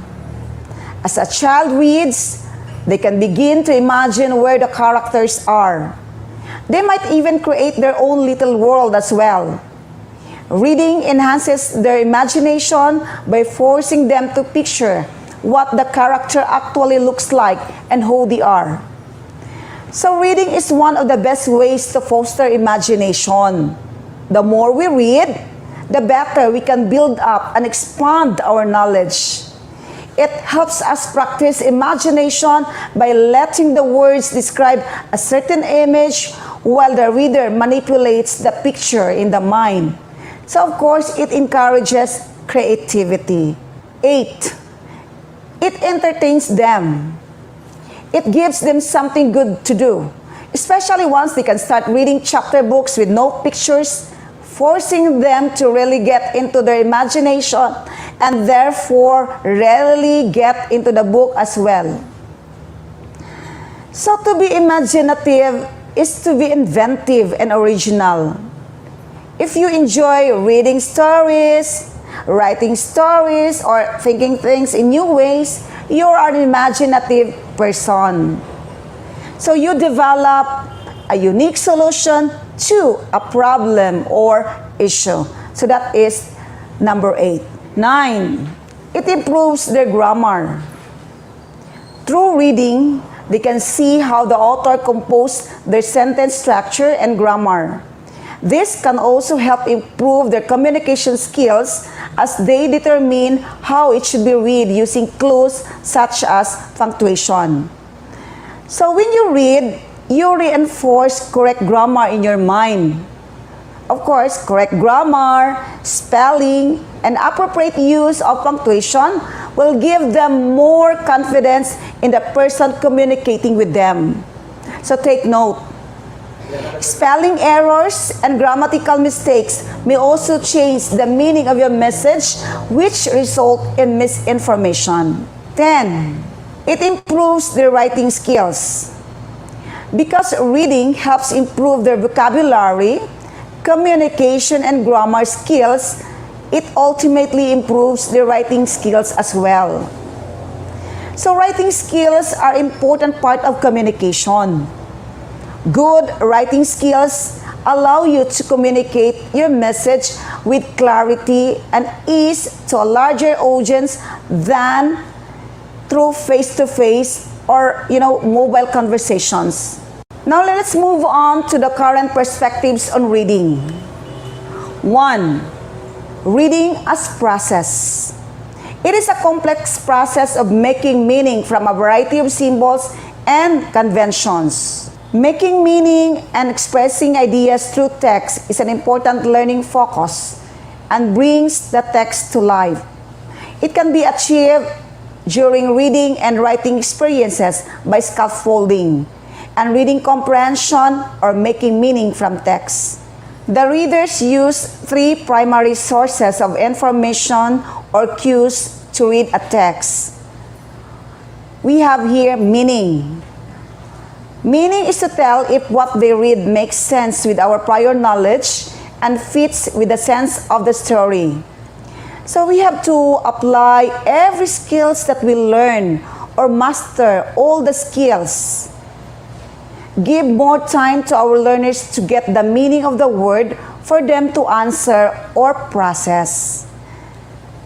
So in other words, we have to provide enough time to understand the text, because if you give little time to read, they cannot process immediately. Structure. To verify that what is read sounds like language patterns of speech, grammatically correct, or book language. Speech sounds are represented in writing by placing the letter used to represent the sound. Example, the word pot. The sound at the beginning of the word pot is represented by p. So it is important that teachers understand how speech sounds work. Next is visual graphophonic. To check that words look right or have correct letter or sound association.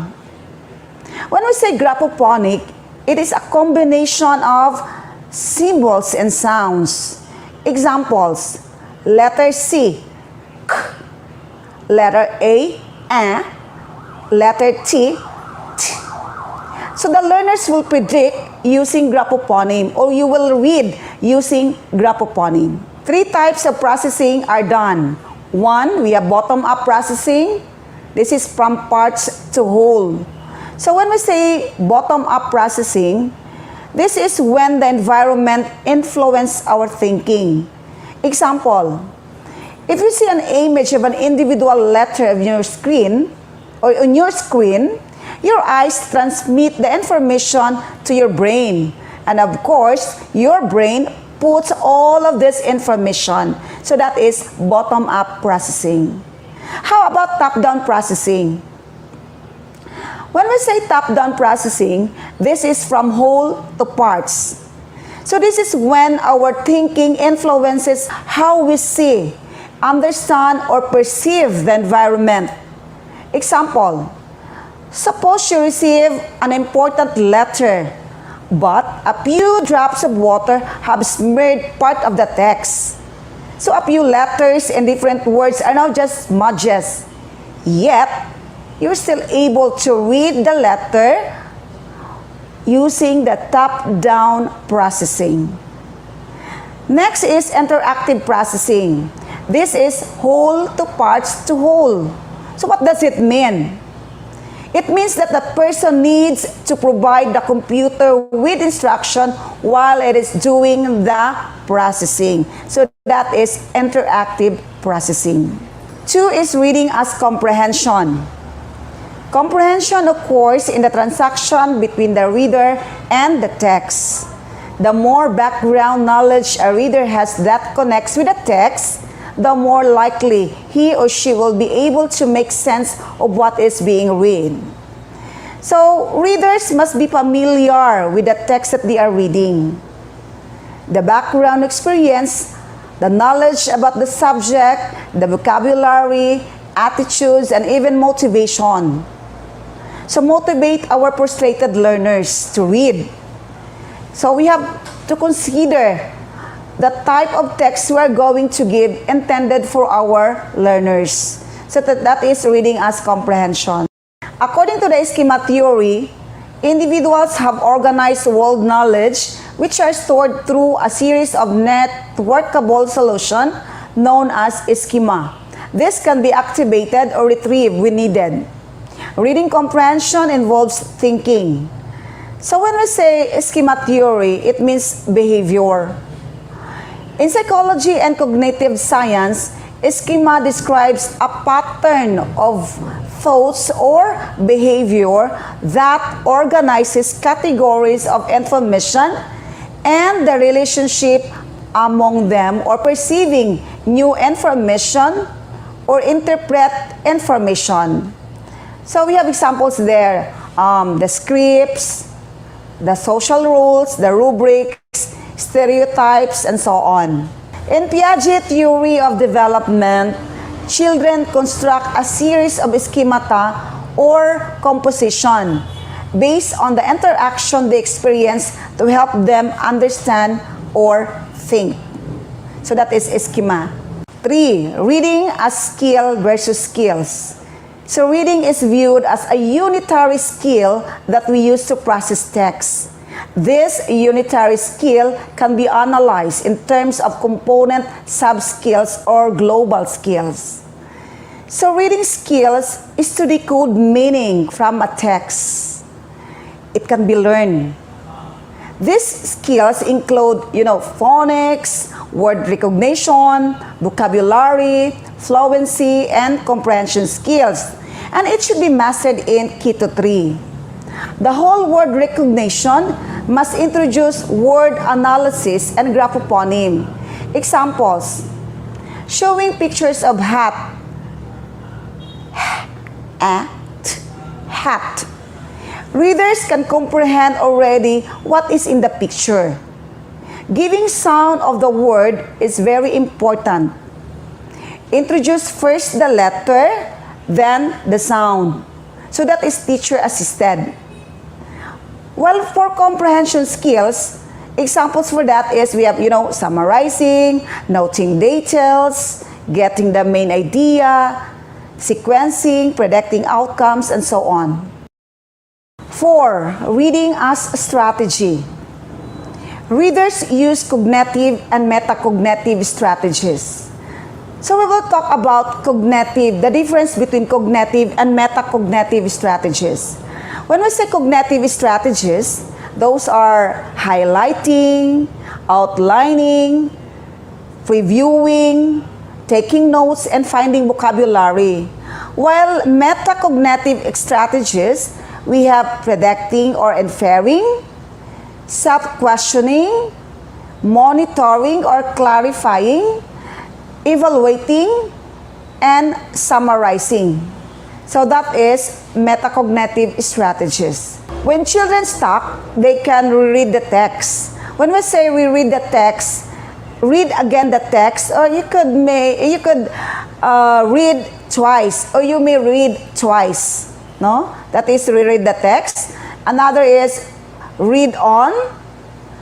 So start reading. Read aloud. So you have to recite the text. Look at illustrations. You have to look at the diagrams, the pictures, and the drawing. Check surrounding sentences is you have to check around sentences. And ask for help is you have to ask for support, encouragement, guide, or backstop. 5. Reading as development. Reading is an interplay of one's experience, oral language, and ability to interpret written symbols.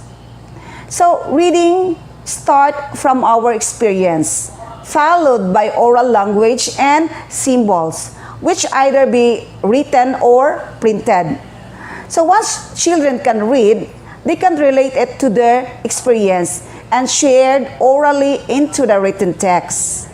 Next, reading and writing have their roots in child's earliest attempts to communicate and make meaning. If you can read text, you can write sentences or even relate and make suggestions. Next is reading development is correlated with other aspects of child development: physical, cognitive, linguistics, and socio-emotional. Reading is related to child development. Reading and storytelling promotes brain development and imagination, develops language, emotions, and strength relationships. So why it is reading, or why is reading important for kids? So by reading to a child daily, they learn new words every single day. Regular and consistent reading can help improve child concentration abilities. And, vocabulary increase, creativity skills develop. So social skills and interactions between parent and child bonding improves. Okay, we have here activity. Direction. For each of the following statements, put a check, agree or disagree, to show how you feel. So you have to choose either agree or disagree. 1. Before children learn to read, they should know the sounds of most letters.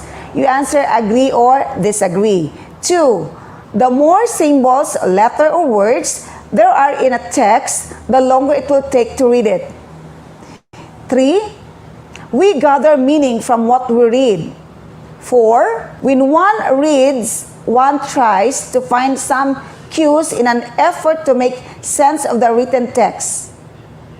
5. Visual information provided by maps, charts, or pictures help young readers store and retrieve information they have read. So you have to choose or check, agree or disagree. That is for activity 1. For activity 2, you have 3 questions. 1. How did you learn to read? 2. What do you do while reading?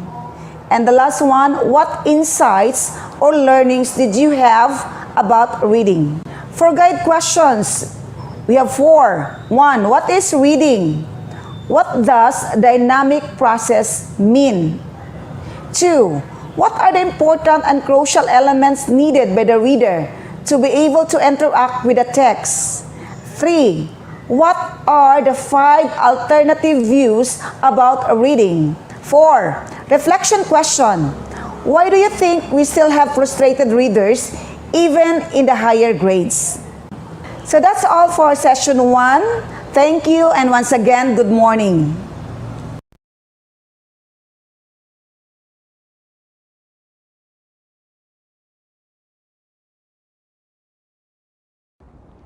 One of the many reasons why educators or we feel that reading is so difficult to achieve is that we fail to understand what reading is. And this session, as I present to you earlier, talks about the nature of reading. So let us understand why reading, or what is reading. So reading is a dynamic process in which the reader interacts with the text to construct meaning. Let us focus on the word dynamic. What does dynamic mean? Dynamic means it's alive. So it's a process that is alive where the students interact with or the reader interacts with the text to be able to get the meaning. And inherent in that interaction with the text is the child's ability to activate prior knowledge and use different reading strategies and to adapt to the reading situation. what is the implication of that to us teachers? That it is important that we should be able to activate the prior knowledge of the readers so that they will be able to relate that to the text that they are reading. But in the classroom, what's happening in the classroom? Teachers or we just ask our students to open their book on page 5, let them read the stories and answer the questions on page 7. Where is that activating prior knowledge? How can our reader interact with the text when they don't even have any experience about the text? There are 5 alternative views about reading that, which were explained by reading experts. Number 1 is reading as a skill. Number 2, reading as a process. Reading as comprehension. Reading as development. And reading as a strategy. Let us talk about this one by one. The first one is reading as a skill. While readers' knowledge of language is recognized as an integral part of reading print, reading is viewed as a skill that is learned. In fact, reading is a unitary skill that we use to process text. So if reading is a skill, none of the learners can be categorized as frustrated readers because it is something that we can learn, something that we can develop, like cooking, driving. But the question is that what will it take for a learners to be able to learn that skill? And because it is said that it is a unitary skills, let's find out what are the skills needed for a students to be able to read. So, reading as a skill is a global skills, and there are 2 big skills. The first one is word identification skills, and the second one is comprehension skills. Let's talk about this one by one. Word identification skills. The first one is whole word recognition. So these are the words that we introduce through sight words. We ask our students to memorize the whole word. And this is the practice in the classroom. We keep on asking them, we provide them with drills.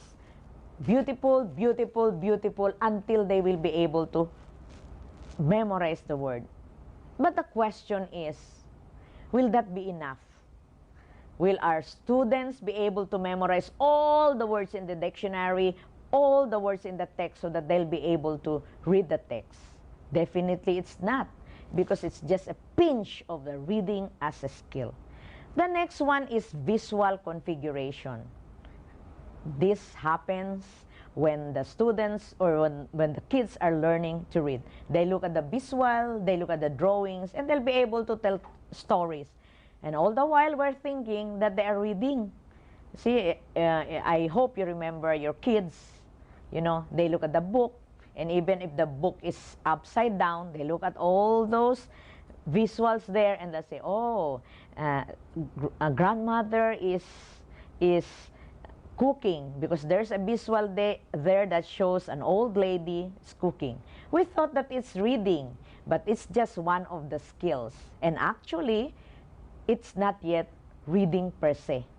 The students just put meaning to the visual that they saw. The third one is meaning association. So, you know, like they know that this one, the visual, this, you know, like this is McDo.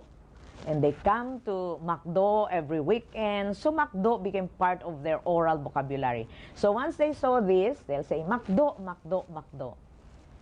But they don't know how to read yet the word McDo. But because it's part of their oral vocabulary, they were able to say the words. Okay, the next part is whole word analysis in context. Okay, so that's why we use context clues for the students to be able to get the meaning of the words by analyzing the context in that particular sentence. So that is whole word analysis in context. We recognize the word, we identify the word by using those other words that we know in the context of that statement. Okay? The most critical really is the graphophoneme correspondence analysis. Graphophoneme means grapheme and phoneme. Grapheme refers to the symbol, while phoneme refers to the sound. So it's the combination of the symbol, example letter M, and the sound of letter M is M. That's graphophoneme analysis. But there are different components of graphophoneme analysis. Number one is phonics. Okay? So this is using alphabetic principles. So this is associating the symbol so with the sound. Example, single letter. So this is letter M, the sound is M. This is letter B, the sound is B. That's single letter, associating the symbols and the sound. Then we have clusters for English. We have the CL, we have the CH. So you identify that. So we associate. CL is CL, CH is CH. Okay, so we have to teach that to our students for them to be able to read, because it is part of the skills that they're gonna develop to be better reader. The third one is inflectional endings. So these are the ing that we add to words. Okay, like example, climb, we add ing, climbing. We have to teach that, because if they will be able to read the word climb using the CL and the so climbed, they need to realize that if we add ing to that word climb, it becomes climbing. Okay, so those are parts of graphophoneme analysis. The other one is the spelling pattern. So when they learn that k, a, t is cat, they will be able to spell the word, because we will say, what's the first sound? K, which is consonant. What's the middle sound? It's a, which is a vowel. And what's the last sound? T, which is a consonant. So it's a CBC pattern. So they'll be able to identify the word by identifying the consonants and the vowel sounds in that word. Then we have the CBCE, like hate. Okay, from the word hat. Okay, it's act, hat. If you add an E, it becomes hate. So there's a rule in that the students should be able to learn to be able to read the word. The explanation is that the short A becomes long A if the word is in CBCE, or if the word ends with an E or a vowel. So hat becomes hate. Okay, then the VC, which is vowel consonant, is, of. So they should know. What's the first sound? E. What's the next sound? S. So is. That's is. So that's VC, vowel and consonant. Then of course, this is often used in the mother tongue and the Filipino, the syllabication.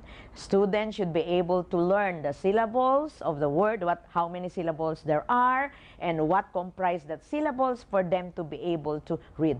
And syllabication is a skill. Okay, so there are different types of syllables. We have a word with 2 syllables, like doing. Okay, 3 syllables or more. Then of course, after they'll be able to read the words through syllables, there's also a way identifying or assigning accent to a word will also help them to be able to read the word correctly. Then the other part of the word identification is the whole word recognition. Of course, this talks about root words, prefixes, the suffixes. So what's the root word? Example, organ. Okay, so what's the organ? Then nization. Okay, or no, that's too broad. I think example of that is seedless. Okay, so what's the root word? Seed. What's the suffix? rather. It's less. So what does seed means?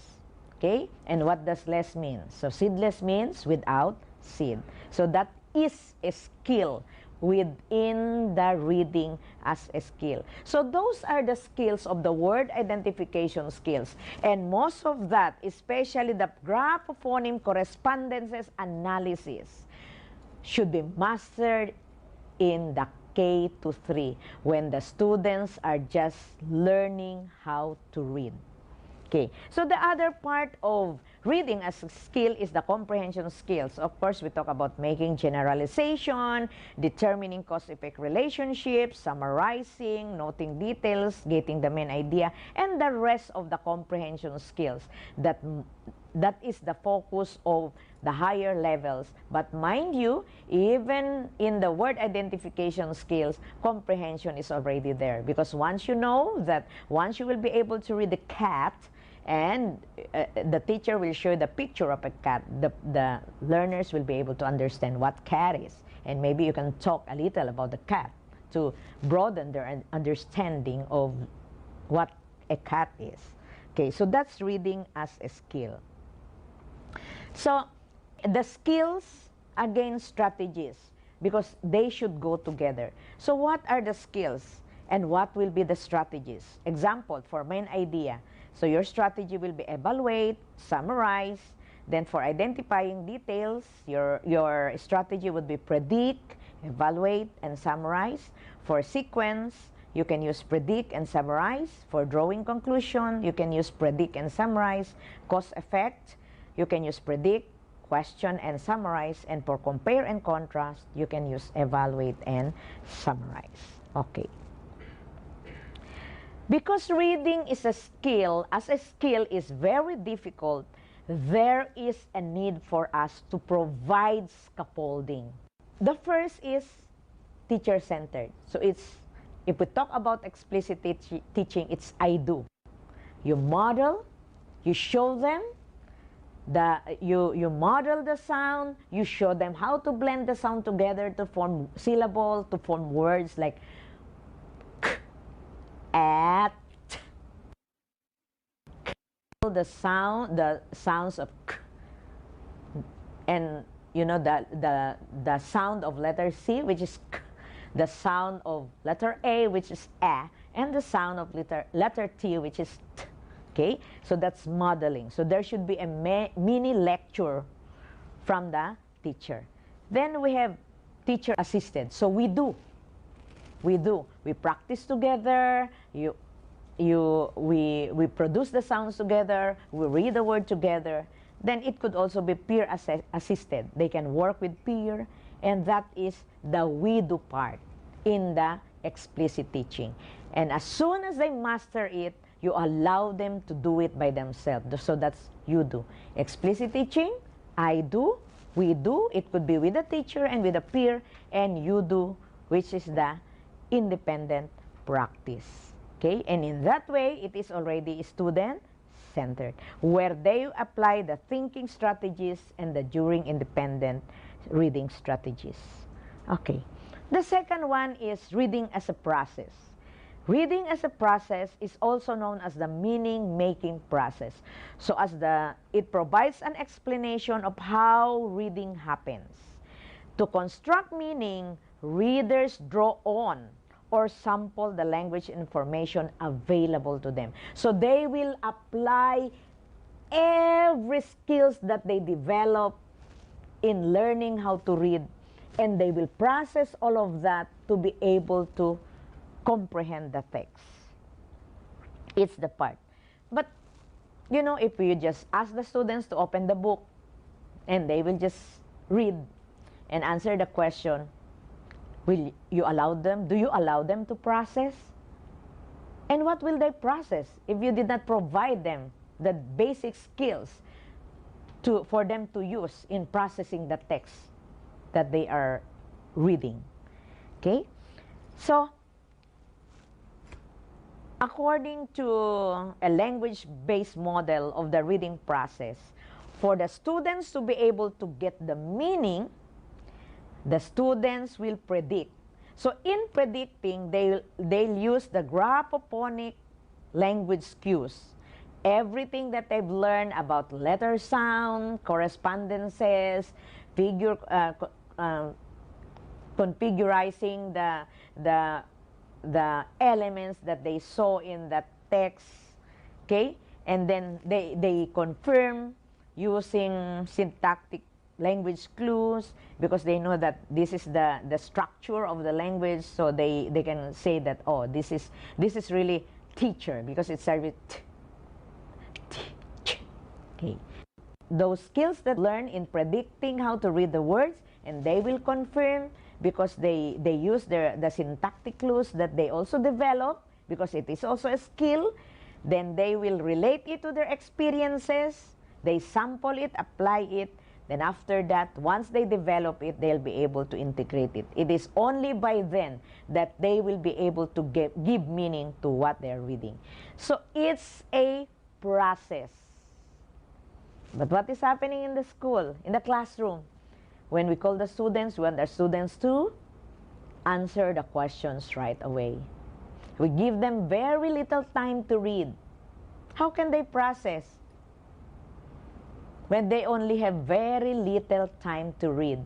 When they have to apply all their knowledge developed in reading as a skill to be able to understand that, to be able to process everything, to be able to get meaning. Therefore, the challenge for us is to be able to provide our students with ample time to understand the text and even the questions that we're asking. Kayo nga, pag tinatanong kayo, matagal nga kayo makasagot. Ang cellphone nga, pag nag-upload ka, ang tagal kasi pinoproseso. And you can only do that if the students have mastered the prerequisite skills, the different skills that they have to master to be able to process a text. The third one is reading as comprehension. According to Kaiser, comprehension occurs in the transaction between the reader and the text. And of course, the reading situation, which is the purpose and the setting of the text. So, here is an interactive model of reading as comprehension. So, what are the three? The context, the text, and the reader. So, what in the context that the student should know? The environment and the physical factor. The reading situation, the setting, and the task. What's the purpose of reading the text? So, it's very important that we have to discuss that before we allow our students to read. Then, let us look at the reader. The background and experiences of the reader is the text within the experience, within the background of the student, so that they'll be able to relate. And the knowledge about the subject. Are the students familiar with the text that they will be reading? Are the words within the reading ability of the students? Are the words familiar to the students? Are the words in the text, rather, familiar to the students? And of course, have we motivated them? Is the text interested to them? Because this will affect the comprehension.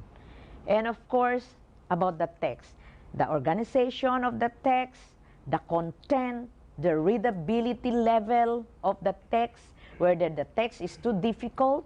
That's why Phil Erie talks about readability level of the text, that these are for grade 1, these are for grade 2, these are for grade 3, so on and so forth. Because the readability level of the text will greatly affect the reading ability of the students. Because the reading ability of the students should be matched with the readability of the text. You cannot give a grade 2 students with a text that is grade 6 who has the readability level of a grade 6, because it does not match, and it will affect the students' ability to comprehend the text. And of course, the author's purpose. What's the purpose of the author? And that's why there is a need for us to really do pre-reading activities, because it's in the pre-reading activities that the students will be able to put everything, the preparatory skills that they need to be able to better understand the text. So what are the factors that affect reading comprehension? Of course, in the reader. So what about the reader that will affect the comprehension? Number one is the script knowledge. Is the script familiar to the text? So there's no problem with us because we use the same text in the mother tongue, in Filipino and English. Knowledge about the language. Okay, so this is where they use graphophonic analysis, the syntax, and the semantic, and even the pragmatics. Okay, the deeper meaning of what they have read. Knowledge about the structure. Okay, they should know the structure of the language. And of course, the pragmatic system, how language is used in the real context. Okay, for text, what affects them is really the text structure. What kind of text? What is the vocabulary, the language, even the specific word choice. That's why there's a need for us to unlock the words of the text that they will be reading. How well text is written, the content, is it too difficult for the students? Are the words being used not within the reading ability, or the readability level of the text is too high for the reading ability? And of course, the intent of the author. For content, it talks about the purpose. What's the purpose of the author in writing the story? And of course, the setting and the character. So the fourth one is reading as development. Reading is an interplay of one's experience, the oral language, and the ability to interpret written symbols. Okay? As you look at the diagram, it's always with the experience. This is also what Anderson stressed in his schema theory, that the background knowledge, the experience of the students really will help them comprehend. So we cannot give them a text that is not within their comprehension because it's developmental. It should start from experience, followed by oral language. They talk about their experience orally, and later on, when you introduce them to a written text, they will be able to develop and comprehend the text because it is part of their experience and it's part of their oral language, or the many vocabulary that they have in their oral repertoire of knowledge. Okay. And this is the reason why we have the mother tongue, the Filipino, and the English, because it's the same experience that they talk about, that they develop, they talk about in oral. And once they'll be able to read, they will be able to relate all those experiences that they've shared orally into the written text. And it's the same experience once they know the second language, or the Filipino, for those whose mother tongue is not Filipino, they'll be able to relate that as soon as they have enough vocabulary in the oral language. They use the same experiences, talk about the experiences in the second language, or even in the third once they have enough vocabulary. And it's the same experience, the same oral language skills that they will apply once they'll be able to relate those in the written knowledge or written text. So reading is development. It follows a system. There is no shortcut. They have to begin with experiences, use that experiences in the oral language, which will be discussed later once we talk about the big six.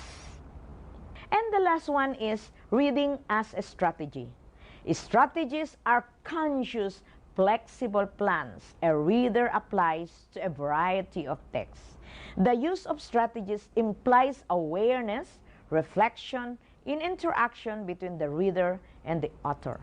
So the students reading that text should be interacting with the author, knowing about the character, knowing about the purpose of the author in writing that. Strategies do not operate individually or sequentially, but are interrelated and recursive, meaning to say the different strategies that you apply can be used all over again and again and interchangeably. Okay, the goal is the active construction of meaning and the ability to adapt strategies to varying reading demands.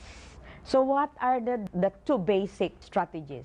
We have the cognitive and the metacognitive strategies. So for cognitive, what are the different strategies that we use to develop our cognitive skills?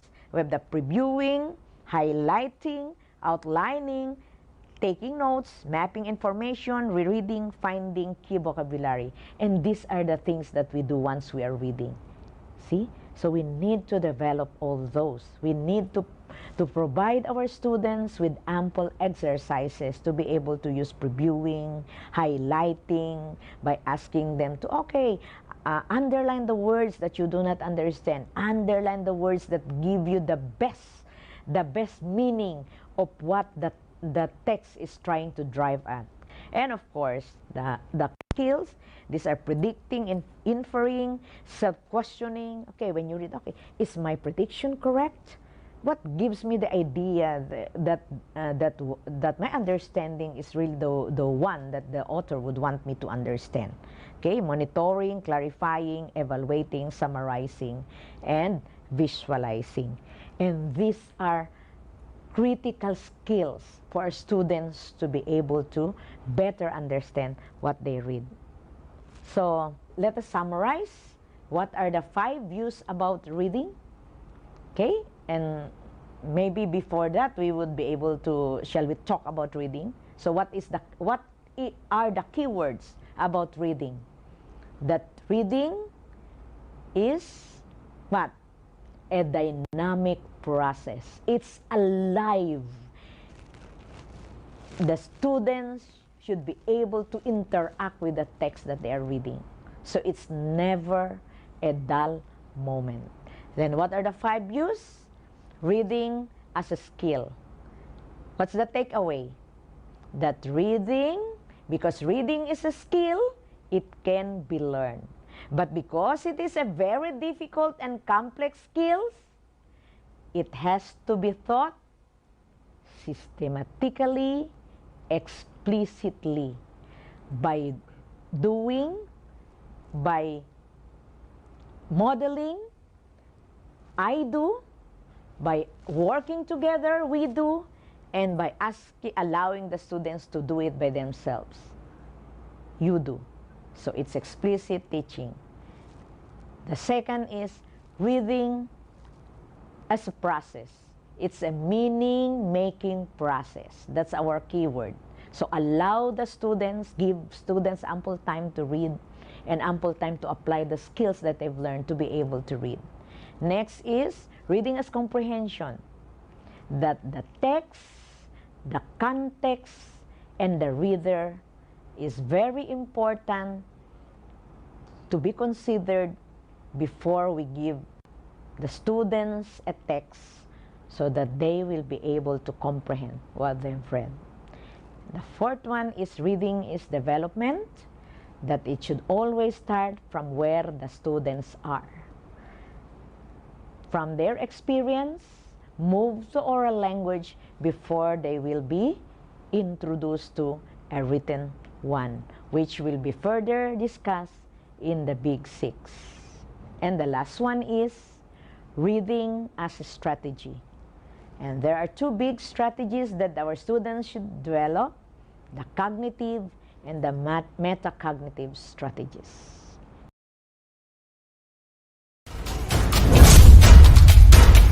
Webinar for teachers on literacy instruction with emphasis on the 6 elements in reading.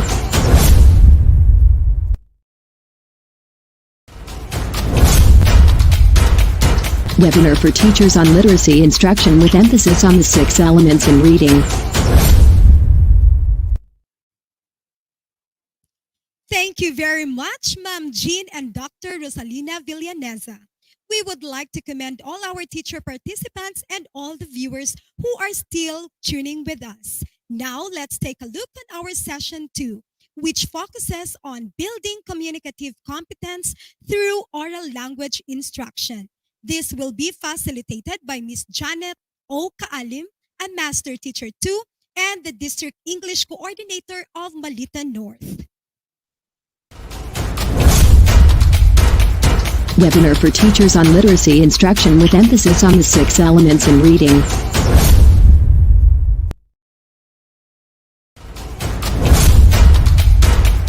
Webinar for teachers on literacy instruction with emphasis on the 6 elements in reading.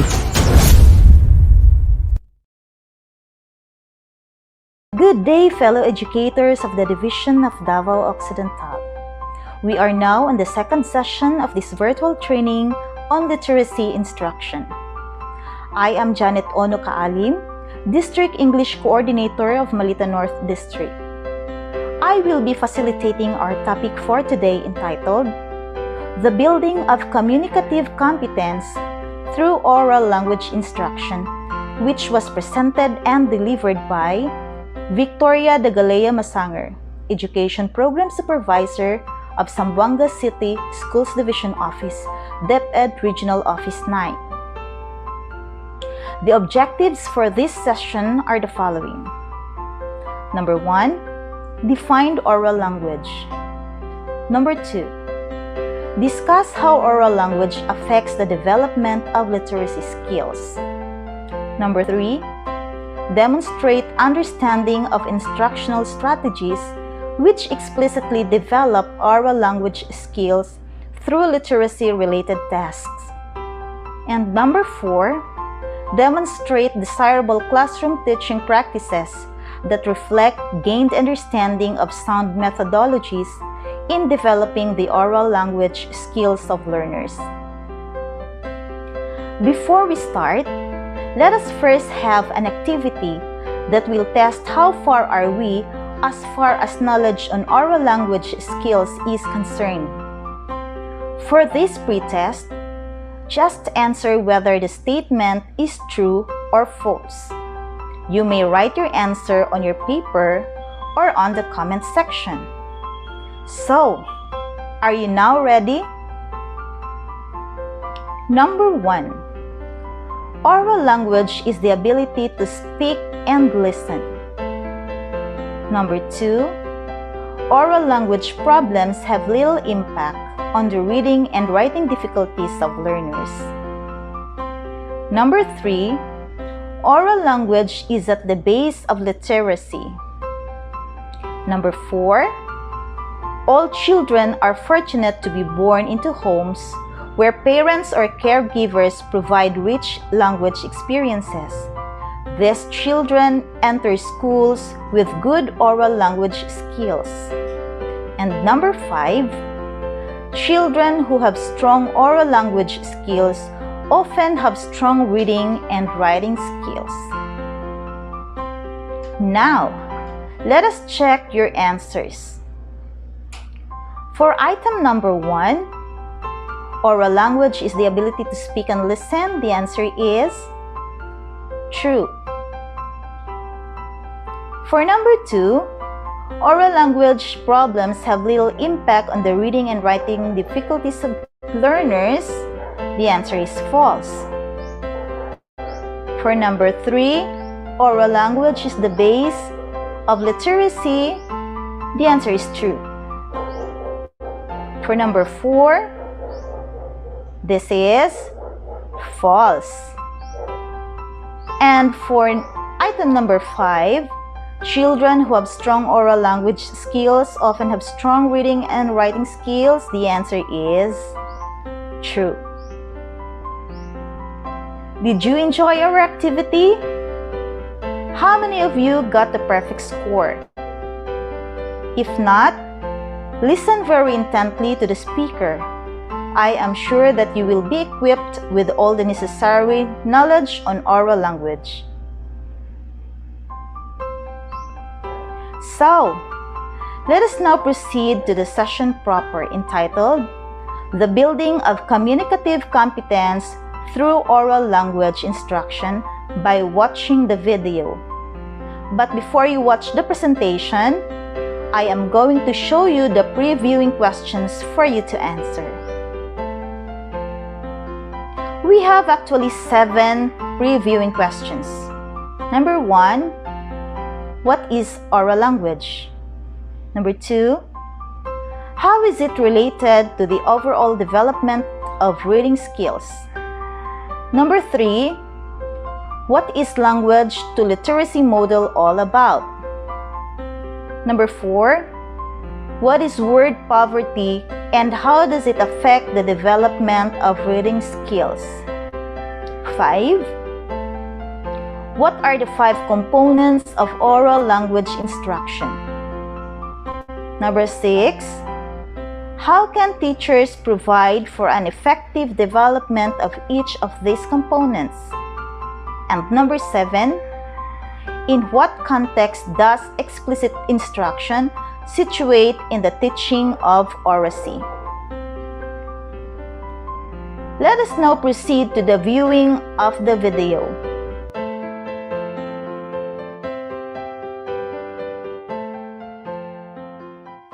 Let's try to have a working definition, one common definition of what oral language is.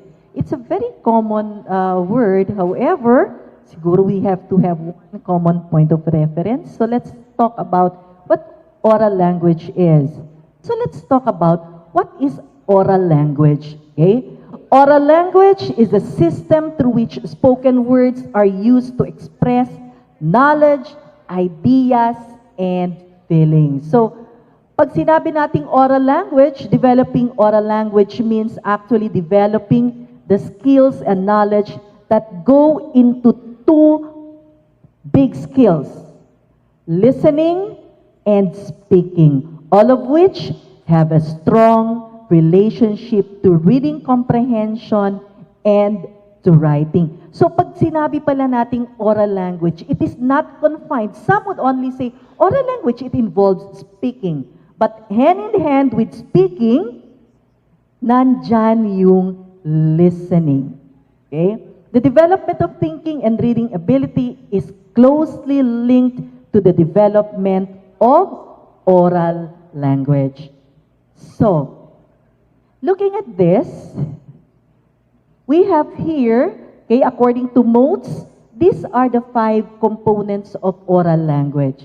Yesterday, Dr. Villanesa actually presented the 5 components with the addition of a 6th component, which is oral language. From this framework presented by Motes in 2010, you will notice that oral language is made up of at least 5 key components. All of these components are necessary to communicate and learn through conversation and spoken interaction. But there are important distinctions among them that have implications for literacy instruction. If you have noticed, these components were earlier presented by Dr. Villanesa as the 6 components of reading.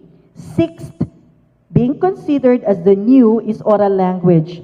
However, a closer look will tell us that in each of the components, Motes 2010 posits that oral language is in the center of all these skills. All of these arrows, all of these skills will actually involve oral language skill development. Okay. Snow and Wise and their companions, okay, posit that oral language provides the foundation for learning to read and is related to overall reading achievement throughout the primary and secondary schooling. Okay?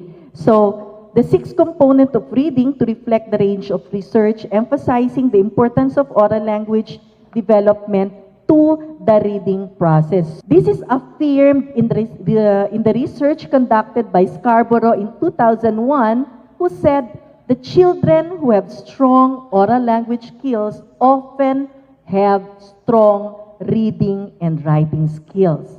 In contrast, children with oral language problems are at higher risk of reading and writing difficulties. So that's why we say if a child will have difficulty in their oral language, all the other skills, especially reading and writing, will definitely be expected to be something that would be difficult for the learners. This is again, okay, emphasized by Cregan in Archer, Cregan, and McGaw, Shield in 2012, that oral language is the child's first, most important, and most frequently used structured medium of communication. It is the primary means through which each individual or child will be enabled to structure, to evaluate, to describe, and to control his experience. Okay. Proficiency in oral language provides children with a vital tool for thought. Without fluent and structured oral language, children will find it very difficult to think. So you see, this is especially true when we deal with with kindergarten children. No, before they would have to be able to read and write, they should already also have developed the confidence to use and express their thoughts, feelings in the oral language. Okay, that's why we say oral language is at the base of literacy. This is one reason why also in grades 1, okay, why is it that we start English, we don't immediately dive into teaching the students the macro skills of reading and writing in English. We start with oral language. We first develop their listening and oral skill to enable them to build confidence to and open, okay, their hearts and minds to learning the English language before we introduce reading and writing to them. Now, looking at this, okay, who needs oral language development? Is it only the kindergarten? Is it only the higher grades? Is oral language still a domain, still a skill that we develop in the secondary years, in senior high? Okay. Definitely, yes. Okay. All students need oral language development. It's not just English language learners that need to practice oral language development. Today's society does not encourage oral language development. Various situations in our environment brought about by the changes in the 21st century, okay?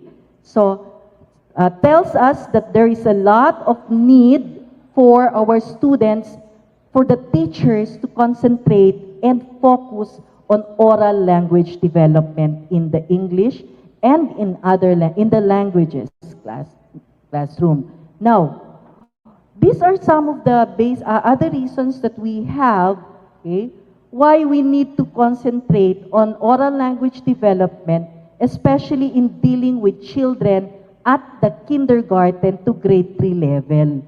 Okay. Earlier, one group showed us some of the factors affecting oral language. Children arrive in kindergarten with huge discrepancies in oral language development, and the gap between language advanced and language delayed children grows throughout the elementary school years. Not all children are fortunate to be born into homes where parents or caregivers provide rich language experiences. These disadvantaged children enter our kindergartens lacking oral language skills. Although we don't discuss discount the possibility that many of the children, especially in the urban areas, have a good exposure to language, especially in English, for us in the Mindanao area, for the Filipino language, okay, plus the mother tongue.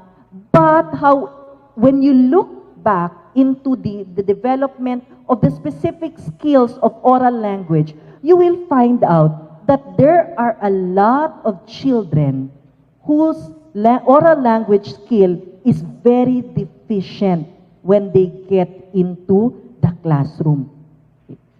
Now, is it possible for teachers to design instructions that will close the language experience gap? With all of the trainings that we have been receiving, the ELL and DAP for the past years, we have been so much focused on the development of beginning e-reading instruction that somehow everybody and everyone will really be convinced that indeed teachers are now well equipped with the skills, the strategies, the techniques, the approaches, methodologies, everything that would help us improve the oral language of our students. We were provided with trainings with CLT, explicit teaching, and yet, yesterday, Dr. Rose pointed out what's happening with all of the reading programs. There's a lot of reading programs. Schools, each school meron pang school, meron pang district, meron pang division, meron pang national, meron pang personal, di ba, sa classroom natin. We also develop our own program, remediation program, nasa schedule, and yet we still find that there are still things that has to be done. Perhaps we might have overlooked. We are looking at it at a very big picture that somehow some minute details are escape scrutiny, are being neglected. And sometimes sabi natin, kahit nga sa 90, hindi mabubuo ang 100 pesos kung wala kang piso. Pag 99 yan, hindi pa rin 100 yan. So in this particular session, I would like,